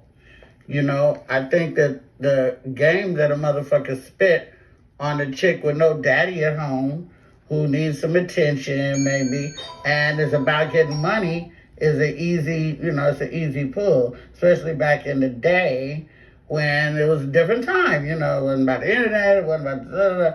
And hoes actually in my area, Oakland, California, them bitches looked like movie stars. This was before crack and all that shit. These bitches had on fur coats on the street, had beautiful wigs, looked like, let's go, get one of these bitches. And we used to watch them like on parade. I would sit at a place called Mosswood Park, on West MacArthur in Oakland. And there was, these little cheap motel row. Mm-hmm. And so the hoes all worked out there and stuff like that. And it was really like going to the movies, and we watched it. And there's good parts of being a hoe, and there's bad parts of being a hoe.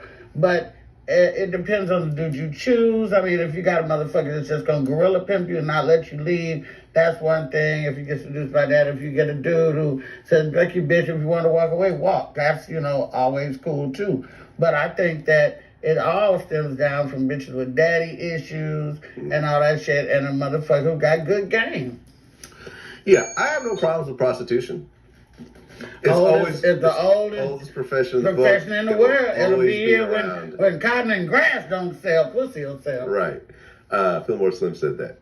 When you talk about prostitution, they say it's the world's oldest profession. That's right, from the Bible. So when corn cotton won't sell, pussy still. I know one of them kind of. I have no problems with pimping. At the end of the day, if a girl cannot handle her own business and needs a man to kind of overlook the process and, handle all the things that she's not good at handling, like paying for an apartment and, paying her bills and stuff like that, you got women who just can't handle things themselves. And a pimp comes in and he takes care of everything. I have no problems with it. I do have a problem when it comes to underage. I have a problem when you talk about gorilla pimping, when they're beating the women, or the drug pimps who get the girls strung out. Yeah. Don Magic Juan and Fillmore Slim weren't on that. Now, I mean, you have a lot of different types of pimping out there. You have gorilla pimping, which is, where you essentially, beat up the women all the time. That's right. You got the drug pimps that get the girls strung out. That's right. But that's never, you've never practiced either one of those. Oh, no. If it didn't fit, I didn't force it, okay? No, that's when pimping was classy, sort of, if you will. When pimping had rules and regulations and a code. There's a code in them streets. There's levels to that shit back then. One of the things that the Don Magic Juan said that bothered some people was he said that some of his kids, he has like 20-something kids. 22. 22? He wouldn't tell me the exact number. He said in the mid-20s somewhere. Well, 25. Who knows? But he got over 20 children. He said some of his kids became pimps and hoes also. Did any of your daughters turn into prostitutes? Yes. They did? Yeah, I've had daughters that have been involved in prostitution. Okay. Yeah. I shouldn't be pimped by other men. A son that was involved in pimping. Okay. You know what I mean? So on both sides. But my thing is, if it's something that you must do, even if they ask me today, you got to learn to do it right. And he said he didn't have a problem with his daughters hoeing as long as they knew the game. And, you know, Fillmore Slim said that he doesn't do that. He said that none of his kids followed his footsteps.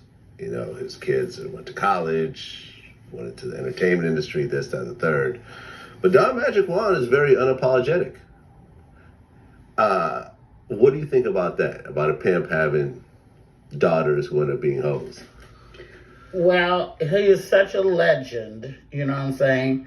And this is your daddy. And I'm sure daddy wasn't around to really raise all them children in the way that he would have maybe liked to be able to be. And, you know, it's just like if Easy is your daddy and you're Lil Easy, you know, you might go in that direction.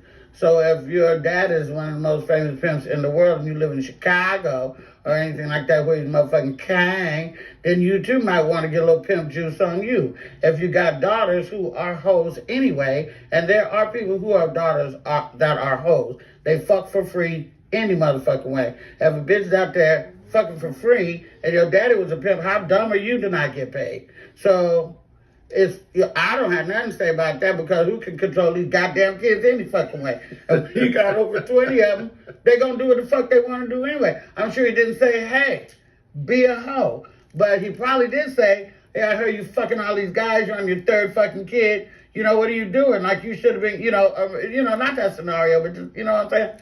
And so. You've been accused of plagiarism. Subscribe to the channel. Share this out. Hit the like button.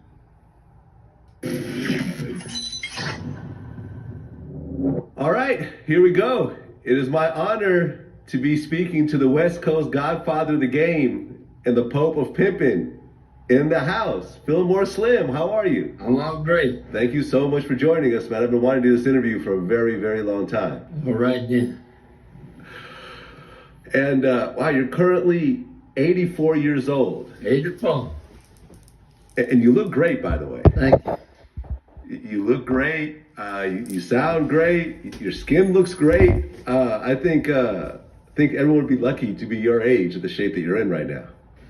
Well, you know, I get that everywhere I go. People don't believe I'm 84. You know, oh, yeah, absolutely. The game kept me like this, you know. That's what it is. The game kept you like this. I love it. Well, this is our first time talking, so I really want to get into your whole story. So, where were you born? Baton Rouge, Louisiana. And, I mean, I'm looking online. You were born in 1934. That's right. And you were the third of 8 children? Yeah, yes, I was. 4 boys and 4 girls. Okay.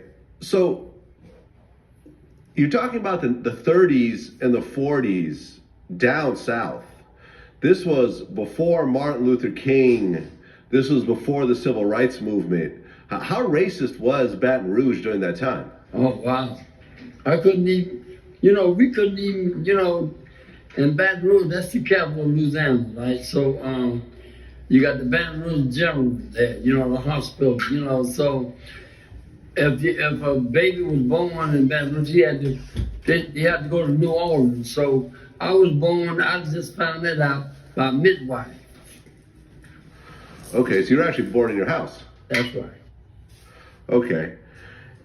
And what do you think was the most racist things that you saw during this time? Oh, the most recent time I seen was, probably when, maybe about 12, 13 years old, yeah. Okay, and what kind of things happened during that time? Well, the thing was happening then, you had the, subscribe you had to the white channel. fountain, you had the black fountain, Like you could, just like Share in this Zane out. Pittman. You had the white fountain, the black fountain, so, and then you had to go around to the back to be served, you could go in the front door, and I lived with that, Were there lynchings and hangings during that time? Oh, yeah, it was. Mm-hmm. Okay, and did you ever see any of that or experience it? Yeah, I seen some of it.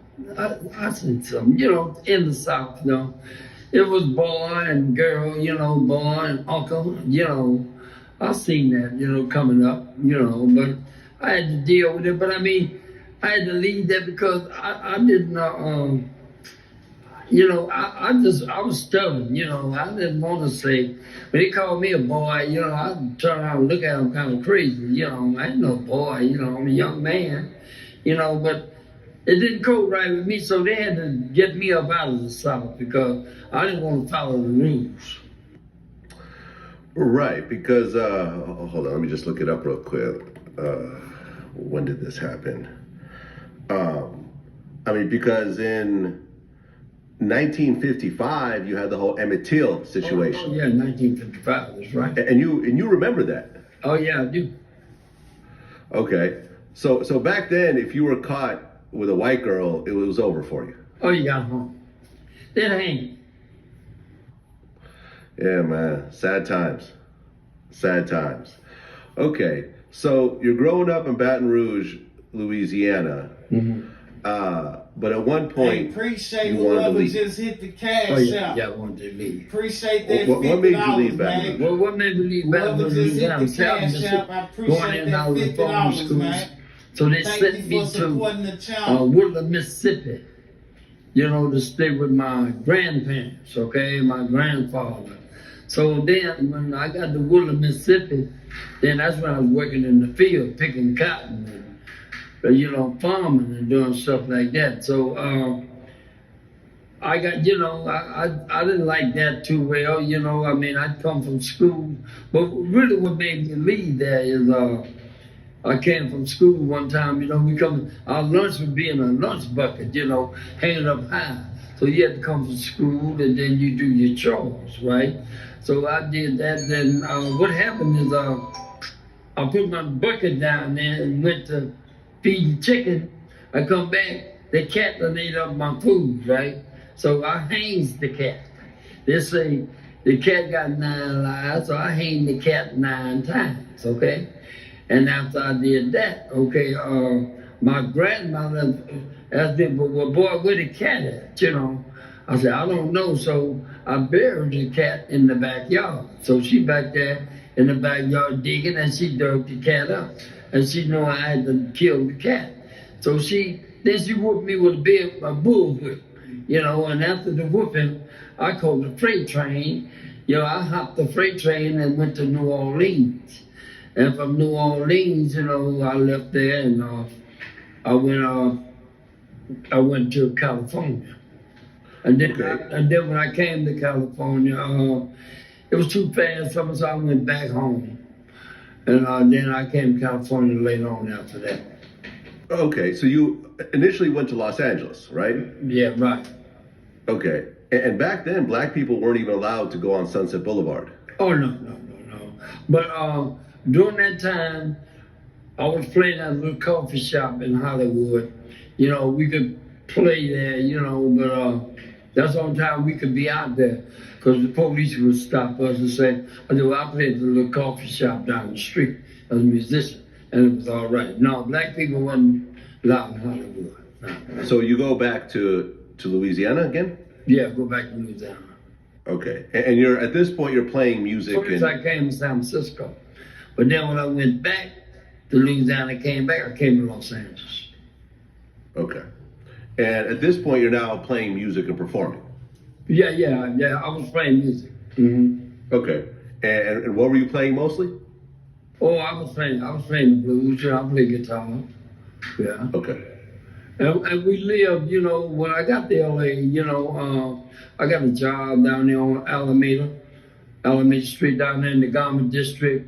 So I worked for a place called United Belt, and we deliver clothes to like Bullocks on Broadway and all that down there, you know. And then I ran into this promoter. His name was Fulbright, and he had all these musicians. He had, you know, he had Philip Walker. You know, he had a lot of other people, you know, and so he would take us on the road. But when we wasn't going on the road, we had to work around the house. They had this big old house on Figaro and Adams. So we used to, you know, we had to do chores around the house, like paint the house, keep the grass cut, until we went out on the road. And when we went on the road, you know, then we went on down through Texas. And how old were you at the time? Oh, I would say about 19. Well, you actually had your first child when you were 17. Yeah. And you got married? Yeah, got married, say 30 days. 30 days? Yeah, short marriage. Okay. But then something happened to your child.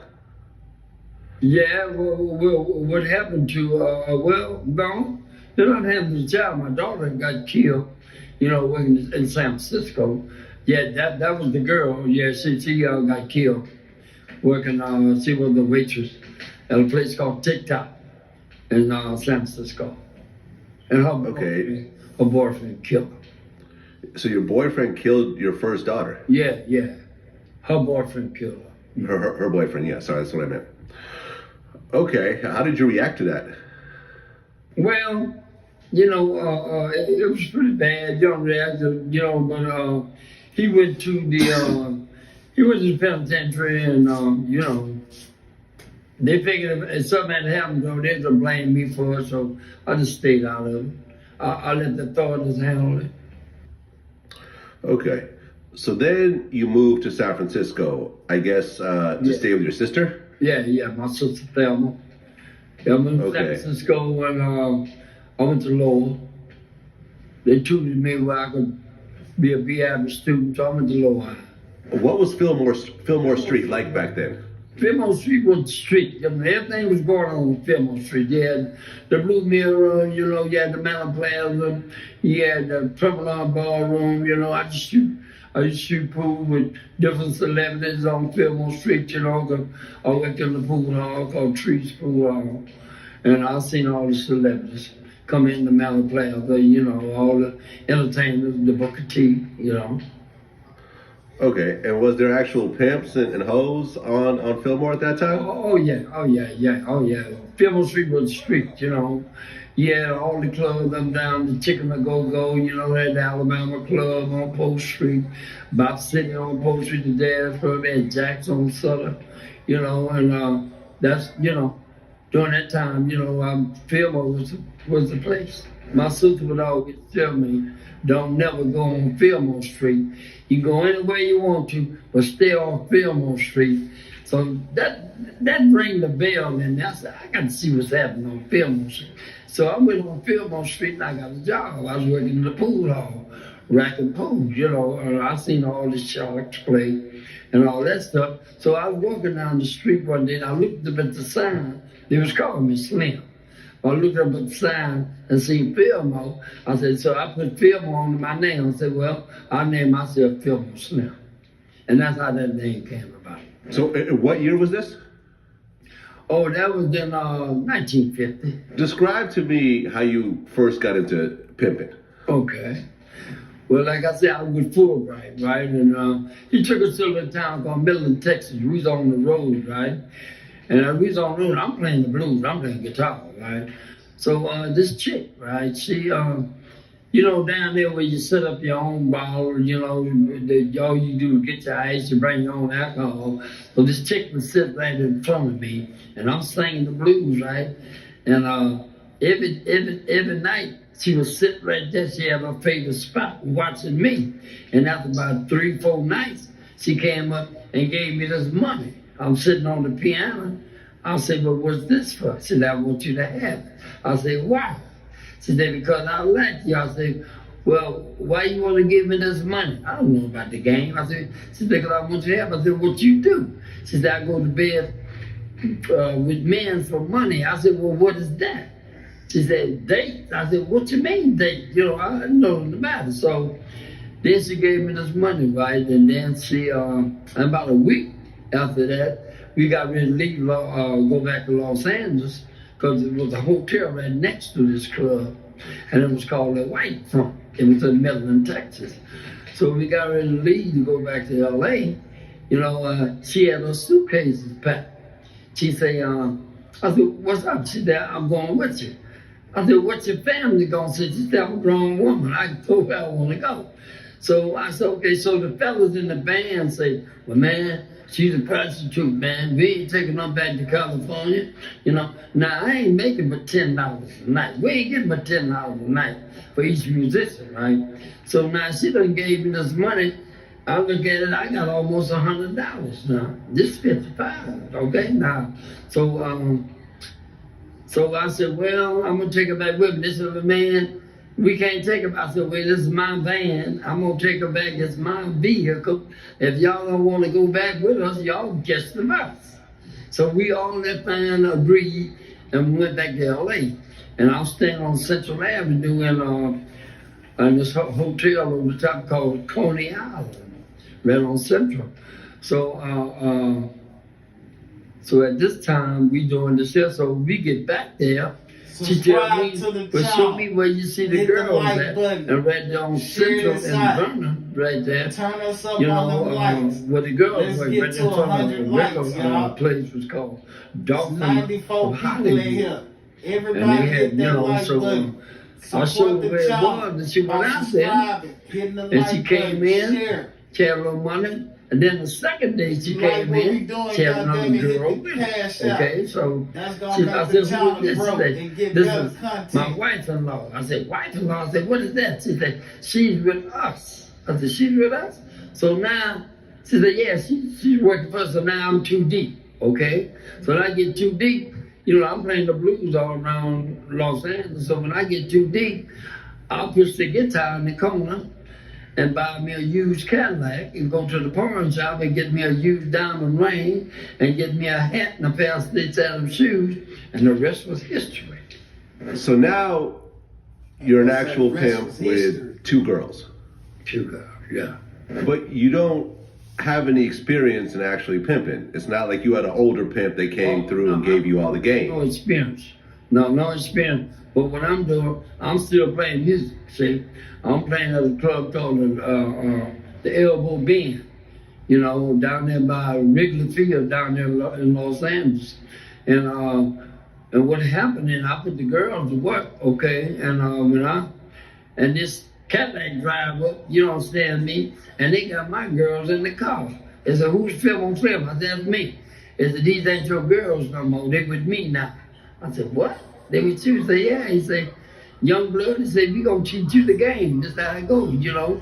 They gave me your money, so they with me. So I said, okay, so now I get wise to that. So what I started doing, when I would take a break, I'm still playing music, but what I would start doing, on break time, I would go out there and take all the money from my girls and go back to work.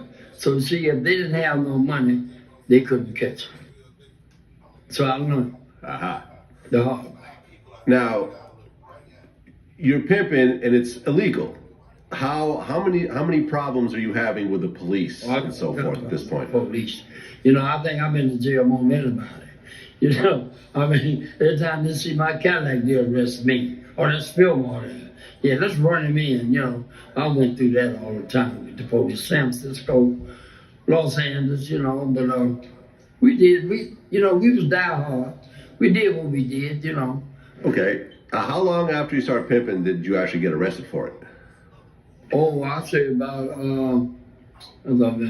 maybe after I'd been out there about 2 years. You know, I guess they let me grow into the industry before they came after me. Okay, and when you got arrested, what happened? What were you ultimately convicted of? Well, the first time I got arrested was for pimping. You know, pimping and pamming, you know, it's two charges, right? Well, if you get arrested for pimping, that's for pimping and pamming. And the pamming is, if you send a girl to work, okay, and she come back and give you the money, that's pimping and pamming.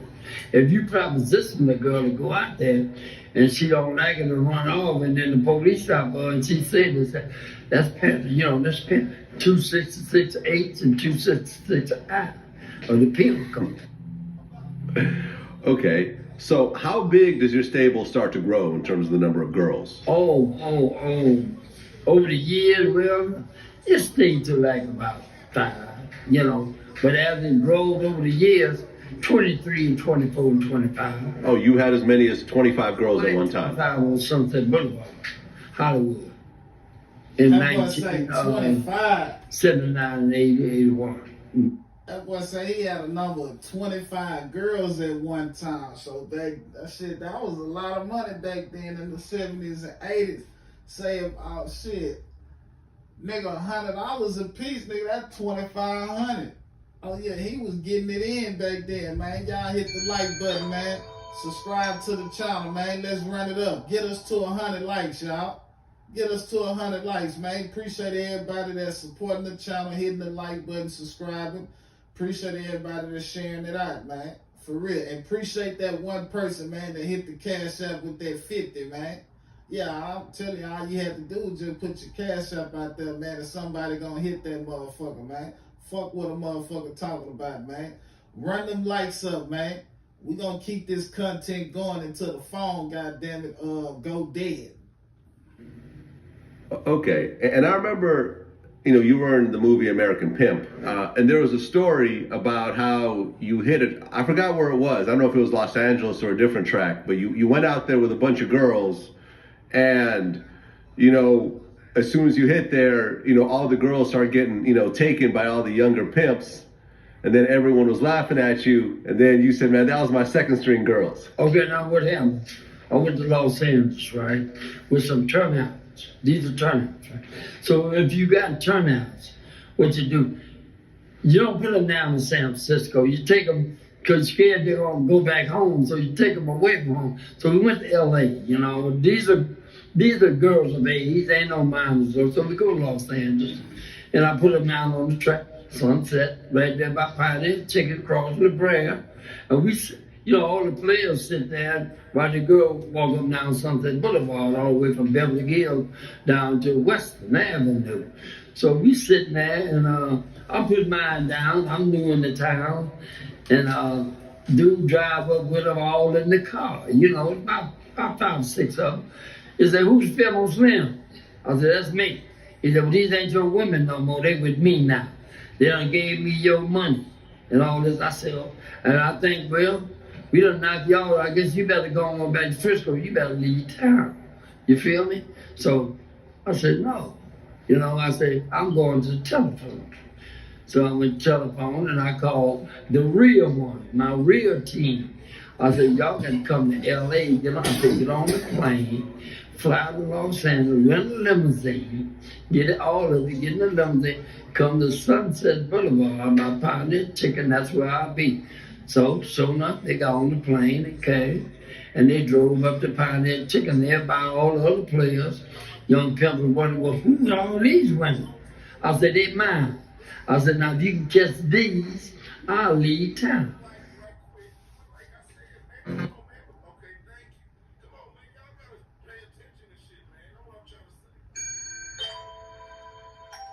I said, but now you open the door for me to get into your business. And that's how I planted my roots in L.A. You said, in your book that you mostly focused on Caucasian prostitutes as opposed to black prostitutes. Mm-hmm. Well, early on, was that problematic considering the level of racism and so forth? Well, yeah, but when I came to California, when I came, well, in raised in the South, hey, I was, when I was a little kid, I went to school for I went to the store for prostitutes. They had a prostitute right around the corner from in the area where I lived, and I was a little boy. I used to go to the store for them, so I knew about what was going on, but I wasn't no pimp. I was just, so they said, come here, little boy, and go to the store for us. I'd go to the store, and then I found out what they were doing, so I would tell them I lost the money. They said, where the change at? They give me a $20 bill, $10 bill. So I found out what they were doing, so I told them, I said, I'm sorry, I lost the change, I lost the change. I did that 3 times, and they say, this boy, you're going to be a pimp, because he's taking money from hoes already at 10 years old. And that's facts. Okay. Now, hey, check it out, man. Y'all hit that like button, man. Appreciate y'all supporting the channel, man. The drug pimps that get the girls strung out. That's right. But that's never, you never practiced either one of those. Oh, no. Oh, no. If it didn't fit, I didn't force it, okay? I was, if she didn't want to be with me, she didn't have to stay with me. I wasn't no go-getter. I was a lover. That's why the women love me today. I'm loved by, in the industry. I'm loved by all the women today. You know, I'm respected. You know, even by the older prostitutes. You know, because I was no gorilla. You know, if it didn't fit, I didn't force it. If she wanted to leave, she could go. I was good at catching. Where she left, one was waiting to come back and take her place. I didn't have no problem. Okay, and I mean, how do you actually take a woman who's never been a prostitute before and turn her into a prostitute? You know, as opposed to one that's already been doing it and chooses you from another pimp. Explain it to me. Okay, tell her love and care. Okay, if you know, say you meet a woman that wasn't a prostitute, you know, you don't talk about her about being a hoe. You don't do that. You know, you find out what level she on. She said, well, I go to college. I said, okay, well, you know, I studied music in college. So we get on the college conversation. I've been to college, so I could talk to her on that level. And if she really liked me, then I would introduce what life I'm in, you know. And I would explain it to her. Then I had one girl say, well, I'm going to try this for a year. And if I don't like it, then I'll stop. And she did it for a year. She's from Colorado. She did. And when the year was up, she said, well, I'm ready to go back home now. And I let her go back home. We gave her a party. I gave her, you know, all the clothes and things I bought her, all the jewelry, and let her went home peaceful. Okay. How often do girls try it once and then realize it's not for them? Well, I didn't have too many to try to leave. Maybe a couple, but all the ones that was with me that tried it, they loved it and they stayed with it. Okay, and you know, like I've talked to Don Magic Juan about this. Yeah.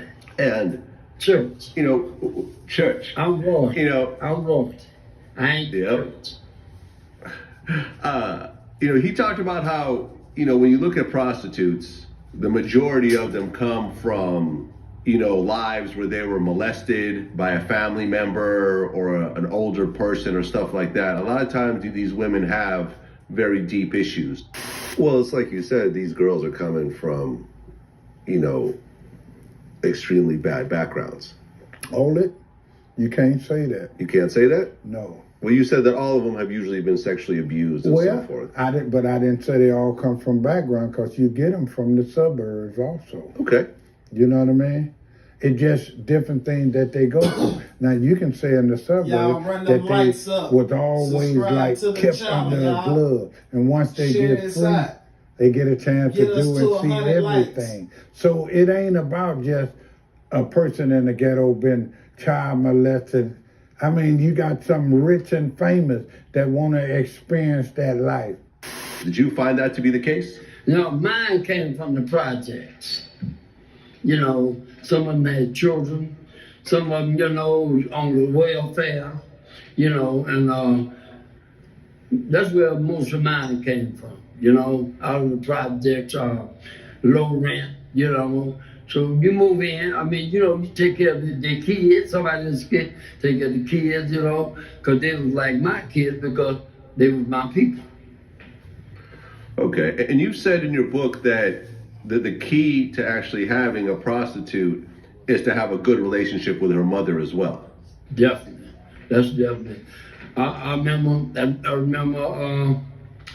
Arizona, you know, I met this girl and went home to her mama and everything. They wasn't living too good, you know, so she said, where y'all from? I said, we from Hollywood. I said, I want to make your daughter a star. I want to put her in the movies, you know, and took the mama shopping and bought a lot of groceries and put in the house. And she said, well, in 2 weeks, she'll be in Hollywood. I'm sending her and pick her up at the bus station.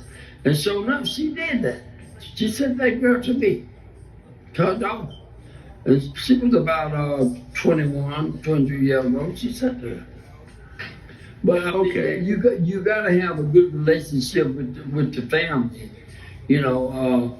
Then you know the girl she would be with you, you know. And the family would encourage her just keep on doing what you're doing, because that man is taking care of you. And seeing that okay. The right things. But does the family actually know that she's out prostituting? I don't know if they knew that. I don't think she's settled to LA. She know she's gonna be a prostitute. I think that she settled to LA because she thought she's gonna be in the movies. Okay. Yeah. Just like you Hefner. You know, they all come to the Playboy Club. And you know, I like the Playboy Club. Well, you know, when you look at the way that most pimps operate, you know, me and Don Magic Juan talked about this. You know, with most pimps, you have the girls give 100% of their money to the pimp, and they work, you know, 7 days a week most times. So she hits the strip and starts bringing you money every day. Every day. Every day. 7 days. 65 days a year. No days off. 52, what is it? 52 weeks a year. Yeah, weeks a year. And 12 what? 12 months. 12 months a year. And then on leap year, 366 days. Hey, they don't miss a lick, but this what the thing is. As a pimp, you know what I mean? I gave them Sundays off. Not now. Yeah, you're totally different. Why is that? Yeah.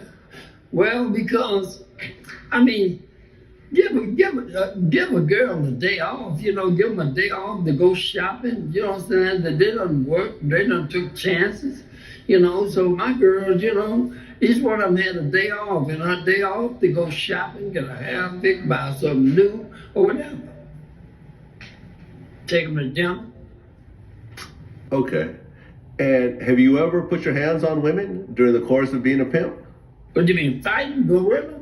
Well, yeah, you know, slapping, punching, that type of thing. If one get out of line, you have to chastise them, but at the same time, I mean, you don't go crazy.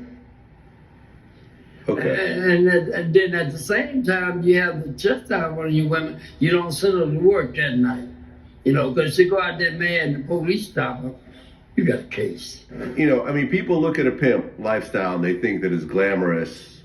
But, you know, when you hear the term pimping ain't easy, you know, a lot of people, you know, I interviewed Sugar Free, for example, who was also a pimp. And, you know, he talked about how it was one of the most stressful jobs you could have because you have all these women, they all have birthdays, a lot of them have kids. You know, you have to keep track of all this and manage them at the same time. You got multiple women. Okay, these bitches got different birthdays. They both favorite food is different. They like different shit on the radio. Some of them got kids and shit. Some got kids that live far out. Some of them got kids that's across state. It might be their birthday or the mother's birthday. And here you are. You know, that's why they say, you know, a real pimp don't get no sleep because, you know, them bitches constantly need shit. You know what I mean? And you got to be willing to, okay, bitch, come on. You know. NetCredit is here to subscribe to the channel, y'all. Hit that like button. 116 people up in here, man. Turn us up on them likes, y'all. Subscribe to the channel. Hit the cash app. Support the channel. Hit the like button, y'all. All my ladies loved me. They went to work with a smile on their face, you know, and they was with me, and I had to be out there watching them and all that. You know, wasn't none of that. You know, they left home, they had their instruction. They came home, I didn't worry about not coming home. If you keep them satisfied, they're gonna come back. Okay. And would you sleep with your girls as well? Would you have sex with them? Each one of them had a night. So it'd be like a rotation. Each one of them had a night. This might be Susan night tonight, might be Mary's night the next night. Everybody has a night. You have to do that. I mean, they don't give you their money. You gotta do something. But now on that note, I mean, you don't have to worry about all that sex because she's getting all that in the streets. And a pimp can't follow no date the stuff they do. See what I'm saying? So my girl comes in, she tired, she take a bath, she want to rest. You know. Okay. Have you ever had a traditional? Hey, turn us up on them likes, y'all. Turn us up on them likes. We need to get turned up on them likes. It's 118 people in here. We got 28 likes. Turn us up on the likes. relationship, like a boyfriend girlfriend traditional relationship, or have you always been on a pimp hoe type of mentality? Yeah, I had a girlfriend before I got in the game. You know, I had a girlfriend. I had a couple of girlfriends. You know, yeah. Okay, but once you got in the game, had you ever had a girlfriend after that? Drop a comment in the chat. Let me know you up in here. No. Okay. Yeah, drop a comment in the chat. Let me know you up in here, man. Y'all hit that like button. Get us up to 100 likes, man. Drop a comment, subscribe, share this shit. Hit the like button. Support the channel, y'all. Hit the goddamn cash out. Drop a comment in the chat. Let me know you up in here. If you ain't rocking with the content, hit the like button. Now, as you have these girls and you are sleeping with them, would any of them get pregnant with your child? No. Well, yeah. I got kids by some of my women. Yeah. I got 17 kids. I don't know how many grandkids. Yeah, I had kids by my, you know, the ones, if they want to have a baby, I'll let them have it. You know, they want their baby, I'll let them have it. But then we take their baby to their mama, I'll take their baby to my mama, and that's who would raise the baby. Okay, so the kids wouldn't actually be raised in your household. It'd be raised in someone else's house. Yeah, it'd be raised at my mama's house or the girl's mama's house. Did you feel any differently about pimping that female after she had your child, or not really? Same thing. It was a business. It was a business. Okay. Now you're saying you had as many as 23 girls at one time, or 25 girls at one time? Mm-hmm. So you have all these personalities, and they're all trying to get your attention. That's right. And you have so many that, you know, you have jealousy start to occur at a certain point. But how bad do those fights happen? Well, you don't keep them together. You know, you start off in the motel, okay? And each girl got to pay her motel rent, okay? After she move up, when she qualified, then she can get an apartment. She move out the motel and move into an apartment. But, you know, no girls, they all don't want to be in the same room. It's too much tension. So they want their own. So if they qualify to have their own motel, their own apartment, then you do that. If they qualify to pay their own rent and have their own apartment, they reach that clientele, then you get them their own apartment. You know? Okay. But did any bad fights ever occur between the girls? Well, my girls fight against each other, but I liked that, you know, because they're trying to compete. That's more money for me. Come on, see? Man. They're trying to compete. Well, you know, like, well, she gave you $500, well, I'm going to give you $1,000 tonight. You know, it's just a race thing, you know. Well, I mean, when you're talking about street prostitutes, it's a fairly dangerous game. That's right. You got Johns who are violent, and you have murderers out there. And actually, one of your girls got killed by the Zodiac Killer, right? I killed him, that's right. Okay. Well, what was that whole situation? Can you explain it? Well, that situation was, chick took out there in Christian Fields, and the killer and homicide came to my house, you know, and in San Francisco, and arrested me. They didn't arrest me. They said, we just want you to see it. We know you didn't do it. So they took me down to the mall, you feel me? And they let me see it. They said, we know you didn't kill your own meal ticket, but we want you to look at it. So they made me look at it. You know, because the Zodiac, what it did, it drained all the blood out of the body, and they just showed me all this shit. And then they let me go home. They just want me to see it. How did you feel when you saw your girl? Well, I felt bad about it. Then I was scared about it, you know, because at her funeral, I paid all the arrangements. I sent the flowers. I bought the casket and all that. But I wouldn't go to the funeral because I didn't feel right going there because I didn't know how her family, she had brothers and things. I didn't know how they was going to take that. Right, because the Zodiac Killer was never caught. I stayed in the background. Okay, yeah, I mean the Zodiac Killer was never caught. No, he wasn't. Yeah, and he killed. Family, but the family, you know, I didn't know how they was gonna feel about it. She was with me, and that happened. See, and you know, so that's why I just took care of the filming, and I just, you know, stayed in the background.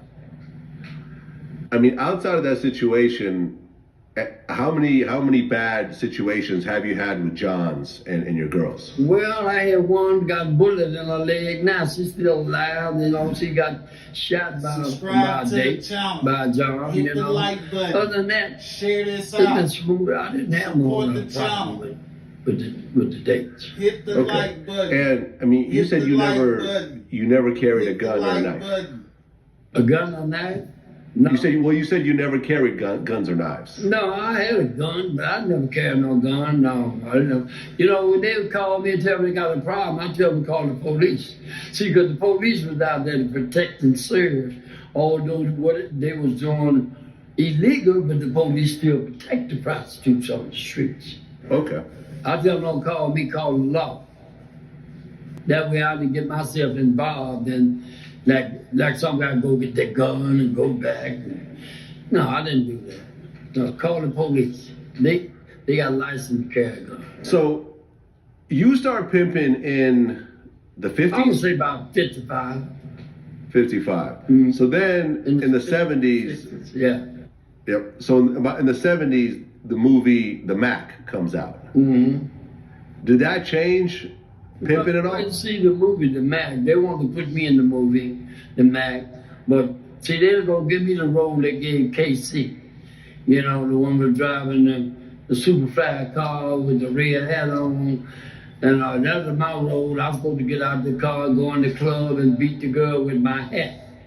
I said, no, pimp, don't use their garments.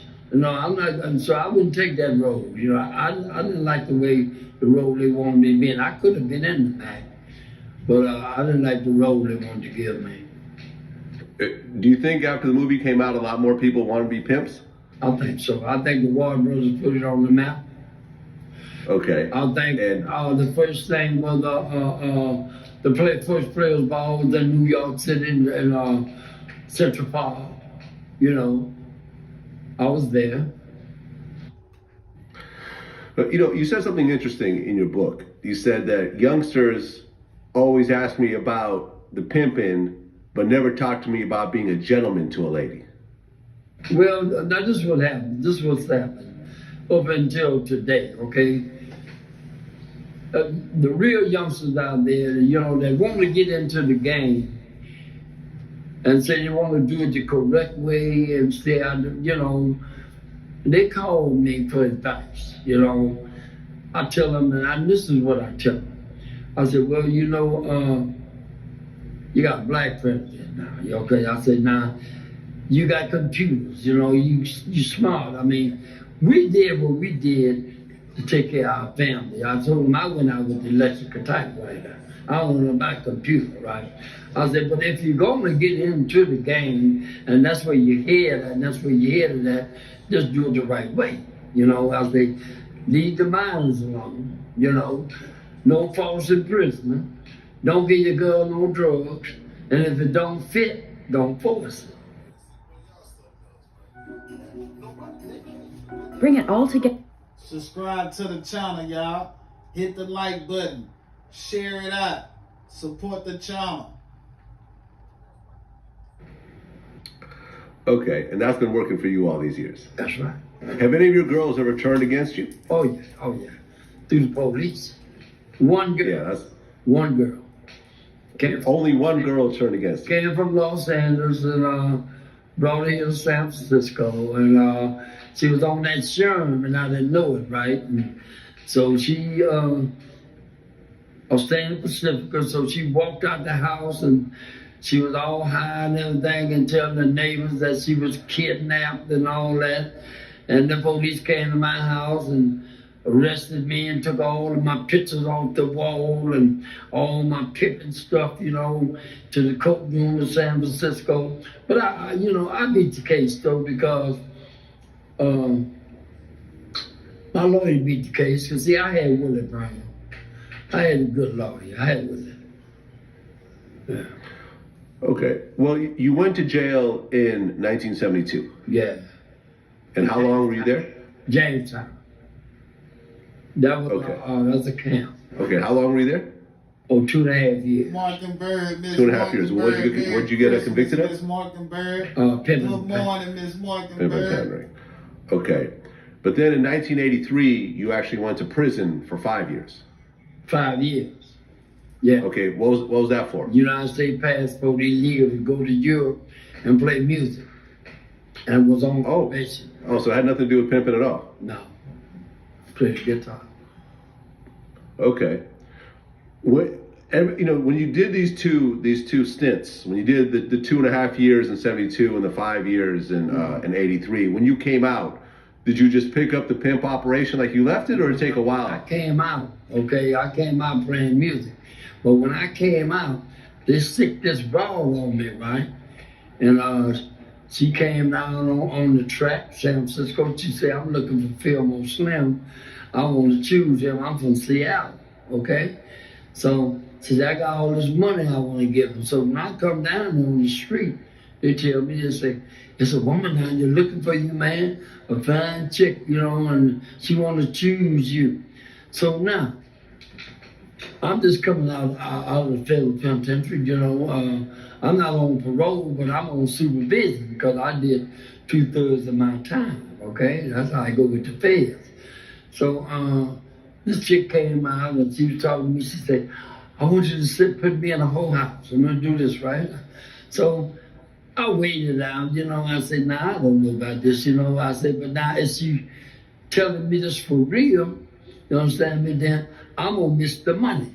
So now I'm in between a rock and a hard place, Now, if she's not the police, then I'm being entrapped, okay? But now, she was the police, okay? And I told her, I said, well, like this. I said, well, I'm a musician. I play music. I said, I've been in penitentiary for all that pimp stuff. I say, I'm playing music. And, well, I just wanted you to put me in the whole house in the battle, right? So I said, well, I don't know. I said, well, I tell you what, you on the job. I say, I'm playing in Richmond Saturday night. And you take this little punch thing here, and you click on everybody that come in, right? And she said, okay. So I picked up and I went and did my music, and she was there with the little key punch marking the people that go in. And that night she said, well, I like that, but I still want to, I want to make some real money. I said, well, I don't know about that. I said, I'm not in the life, I said, and I just come out of the feds and I'm on supervision. So at the same time, she kept pestering me about this, and so I seen her again. She said, oh, I got this money for you, she said, but I got this date down in the Hilton. So, and I said, well, I don't know, so I got away from her. Then she called me back again and she told me, she said, I'm the police. She said, and I told them that you was a gentleman. You didn't try to have sex with me. You didn't try to do nothing like that. You told me you just got out and he wasn't in the life. He was going to play his music. And she said, I told them that let's go get somebody else. So, sure enough, she was the police, And so that night when she came down there to see me, all the girls said, that's the police, that's the police. She said, yeah, I'm the police. But I'm not going to do nothing to Fillmore Slim because he's a gentleman. And that was the end of that. Well, in your book, you talked about how judges and district attorneys actually get paid off sometimes. Oh, yeah, they do. Oh, yeah, they do. Yeah, they do. Okay. Have you actually done that yourself? No, I don't pay no judges off or no people like that, Everything was through the courtroom, through the lawyer and the DA, Okay. All and how the reducers or the sentence. Say you got a felony, and then they'll drop it down to a misdemeanor, or where you're not 6 months or a year in the county jail. Still a year and a day. If they give you a day on that year, you're going to penitentiary. But a year you can do in the county jail, but a year and a day you got to go to the penitentiary. If you were to count all the girls that you've had, over these, I mean, what, 50, wow, 60 something years of pimping, how many total girls do you think have you had? Too many to try to count. Too many to try to count. I'm gonna say too many. Hundreds? Hundreds, yeah. Hundreds. Yeah. You think 1,000? Maybe more. If you were to look say at maybe your more. biggest money earner of all time, the girl that made you the most amount of money, how much do you think that is? I don't know. You know, see, because we didn't save no money. We spent our money. See, we had to spend that money because that's old money. We don't want the yesterday's money. We want today's money. So we spend yesterday's money because we know we're going to get new money. Get the people So attention. we You haven't see, we saved no getting money. views with You this know, right here. we With just that bought news, you new know, I'm telling you, cars, certain new times you gotta break clothes, that news shoes, down. rings, and I'm the gonna keep gleam, doing the whatever gleam. We get the want to just views, shine, Dwayne gleam. Parker. You know, we ain't That's know what we about trying to do, run investing these or views up. saving no money, you know, because if we did, they're going to take it from us anyway. So, you know, we just spent it. We didn't save nothing. Well, I mean, you talked about how, you know, the drug dealers made the big money. The pimps made good money, but the drug dealers really made the big money. That's right. Okay. And you knew Felix Mitchell personally? Oh, yeah, I knew Fee. Yeah. I interviewed Lil D. Yeah, I know Lil D. Yeah. Yeah, he just got out a couple of years ago. Yeah, we, I did a doc, what I did, I was a guest. And he was at Yoshi, you know, and they wanted me to perform. You know, I performed with my band, you know, Lil D. You know, I didn't know too much about Lil D. I knew he came out of Bayview, you know, and I know a little bit more about his dad than I did him, you know, Lil D, you know, yeah. Okay. Well, at one point, the mob actually approached you. Oh, yeah, yeah. Mm-hmm. Okay, talk about that.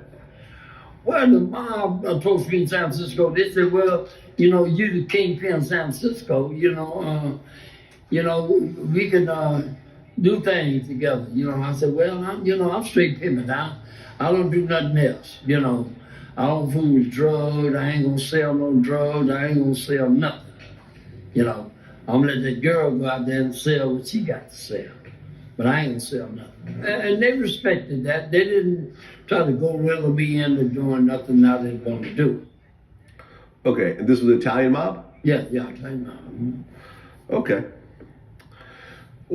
And you never wanted to do anything on the drug trade at all, even though there was more money in it? You know, I was always scared of that because before, when that was going on, you know, I used to be scared of the FBI. You know, and the name FBI used to just scare me, you know, so I wasn't going to get into the drug business, you know, because I was scared if I got into the drug business, the FBI would send me to the federal penitentiary, and I went anyway, but not for drugs. See what I'm saying?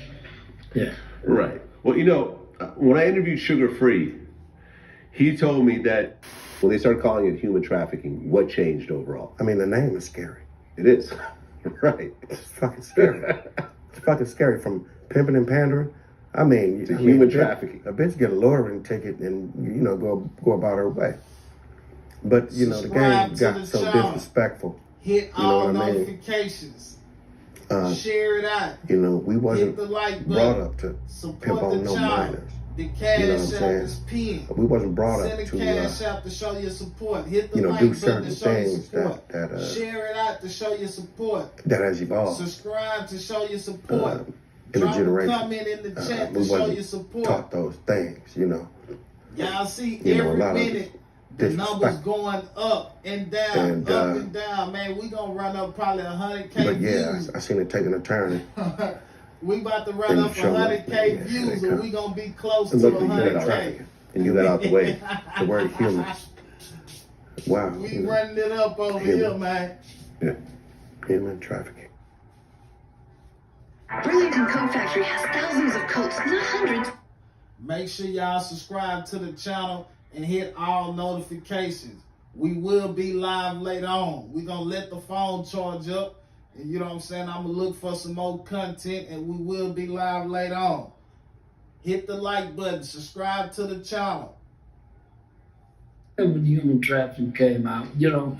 But now the pimping used to be just, you know, just pimping the pound, you know, 5 years. But when they broke it into human trafficking, you know, you can get 20 years, you know. I mean, and human trafficking, I mean, you know, you go state to state and all that type of thing and set up shop, you know. So that's what human trafficking, yeah, it's got real bad, you know, especially Vegas, you know. Well, right. I mean, because along with that, a lot of the pimps would get caught up with underage girls as well. Right. But see, you see, he had a craft like I got a craft. He a rapper. I'm a blues singer. I'm an artist. You know, so we had something to fall back on. Right. Right. Yeah. He's not doing it anymore, and he hasn't done it in a while. You actually retired. Well, did you retire? Oh yeah, I retired. That's why I wrote the book. If I didn't look, don't you remember when Silky wrote the book in New York? What happened? Got 10 years. No, I wouldn't have wrote this book if I was still in the game. Okay, so what year did you retire? It's was 86 when I come out of the feds. Okay. Well, no, for example, Don Magic Juan, he officially retired from pimping also when he found God, but he said that women still give him money, he just doesn't put them on the track anymore. I don't do no pimping, but I still ask for money. Okay. I'm not afraid to ask women for money. Okay. You know what I mean? But what I'm saying, I haven't had a girl on the street. I didn't even have women come to me and offer to go on the street, and I rejected it. Mm-hmm. I never thought I'd have done that in my days, because like I said, I used to say pimp or die. But I have rejected it. But I'm not going to reject money that a woman hands to me. I think it's part of the royalties of the game. I deserve that. Well, I can't speak on it. You know, they do what they did their thing. I did mine. And the reason why they called me the godfather of the game, because I was big out there. I did what I did in my field, you know. That's what I was. But, you know, the media and the police and all that, you know, they all made me famous. Okay. Yeah. So you're saying that ever since you retired in the 80s, women have not given you any money at all? Oh, no. I ain't got no people. No people. The money I make now is performing, you know, and that's why I put the book out there. If I'd been still in the game, I wouldn't have wrote the book. Because I know they'd been at my door. So how many years did you pimp total? What was the total amount? Oh, I say, oh wow, let's see, I started in,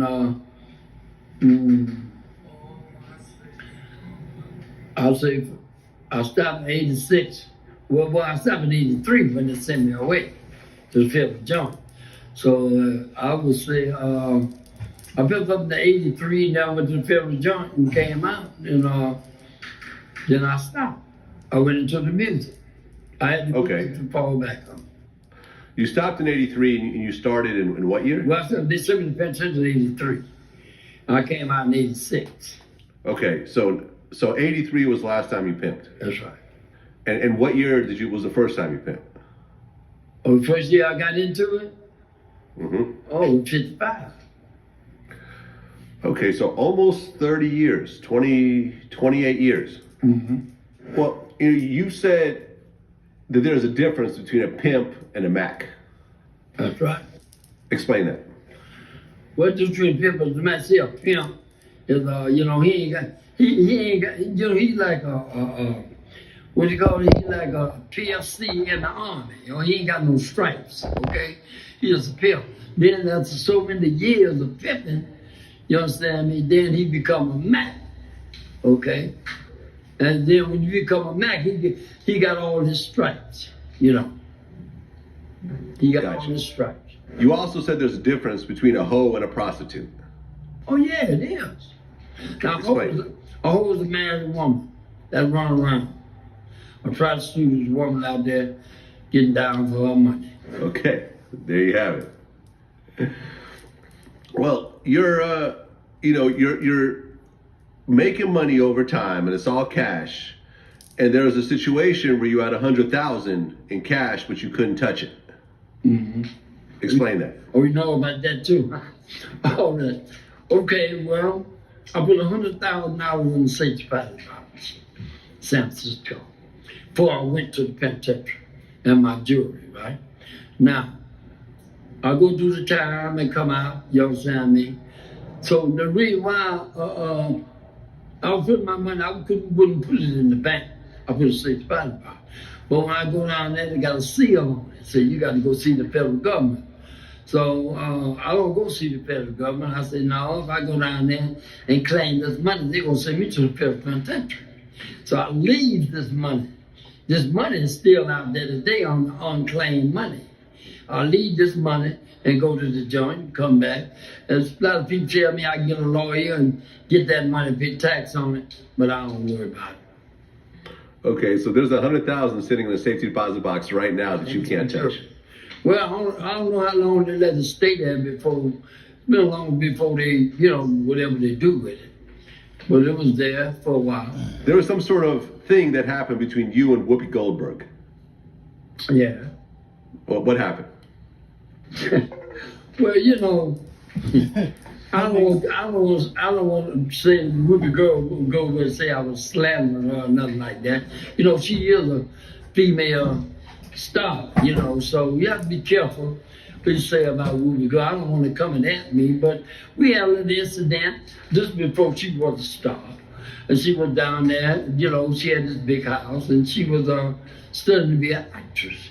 She didn't know me, and I didn't know her, and Whoopi Goldberg, she dressed like a militant, and at the time, and she didn't know I was from San Francisco, she didn't know who I was. So we had a misunderstanding about the telephone, And a little argument got heated up, and me being pimping, I just straightened her out. And she went home, and she went up there. I thought she was going to get a man. I knew who she was.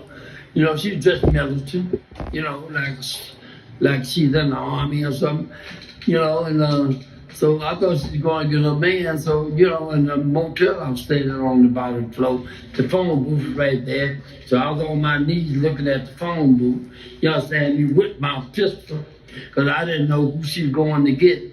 Then I was going to go outside and talk to the gentleman. But she came back, and she had a rifle up on a coat. And she was walking around looking for me. So the next day I seen at the supermarket where the actors go up there on Highland. I say, how you doing? She said, how you doing? I say, you was gonna shoot me, wasn't you? She said, yeah, I was pretty mad at you. I said, but sister, we both in the bed. I come to San Francisco too. She didn't know who I was. So, we shined that off. We hugged each other, and that was that. No malices. I love her today. We cool. When you talk about prostitution, they say it's the world's oldest profession. That's right, from the Bible. And you also said that wives are the biggest hookers in the world. Well, you also, hold on. You actually said, you said both. You said wives are the biggest hookers in the world, and they're also pimps too. They pimp their husband. Well, they do. Well, I mean, that's square life. The same thing about the man and his wife. You know what I mean? They out there. They go out there because they want something different. They go out there. Hey, appreciate y'all chilling with me, watching this live. We about to go end this motherfucker. Hit the like button, subscribe to the channel, hit all notifications, man. We will be back on later on, man. Appreciate y'all coming over here and watching this shit with me, man. For real, for real. Show your love, man. We out the building, man. Tell a friend and tell a friend, man. That boy got that content over there. Some shit that y'all probably ain't seen before. Probably ain't, I'm saying? I'm going to play it for y'all over here later on. I'm saying? We probably be on some the same shit, but just some different people. Letting this shit go.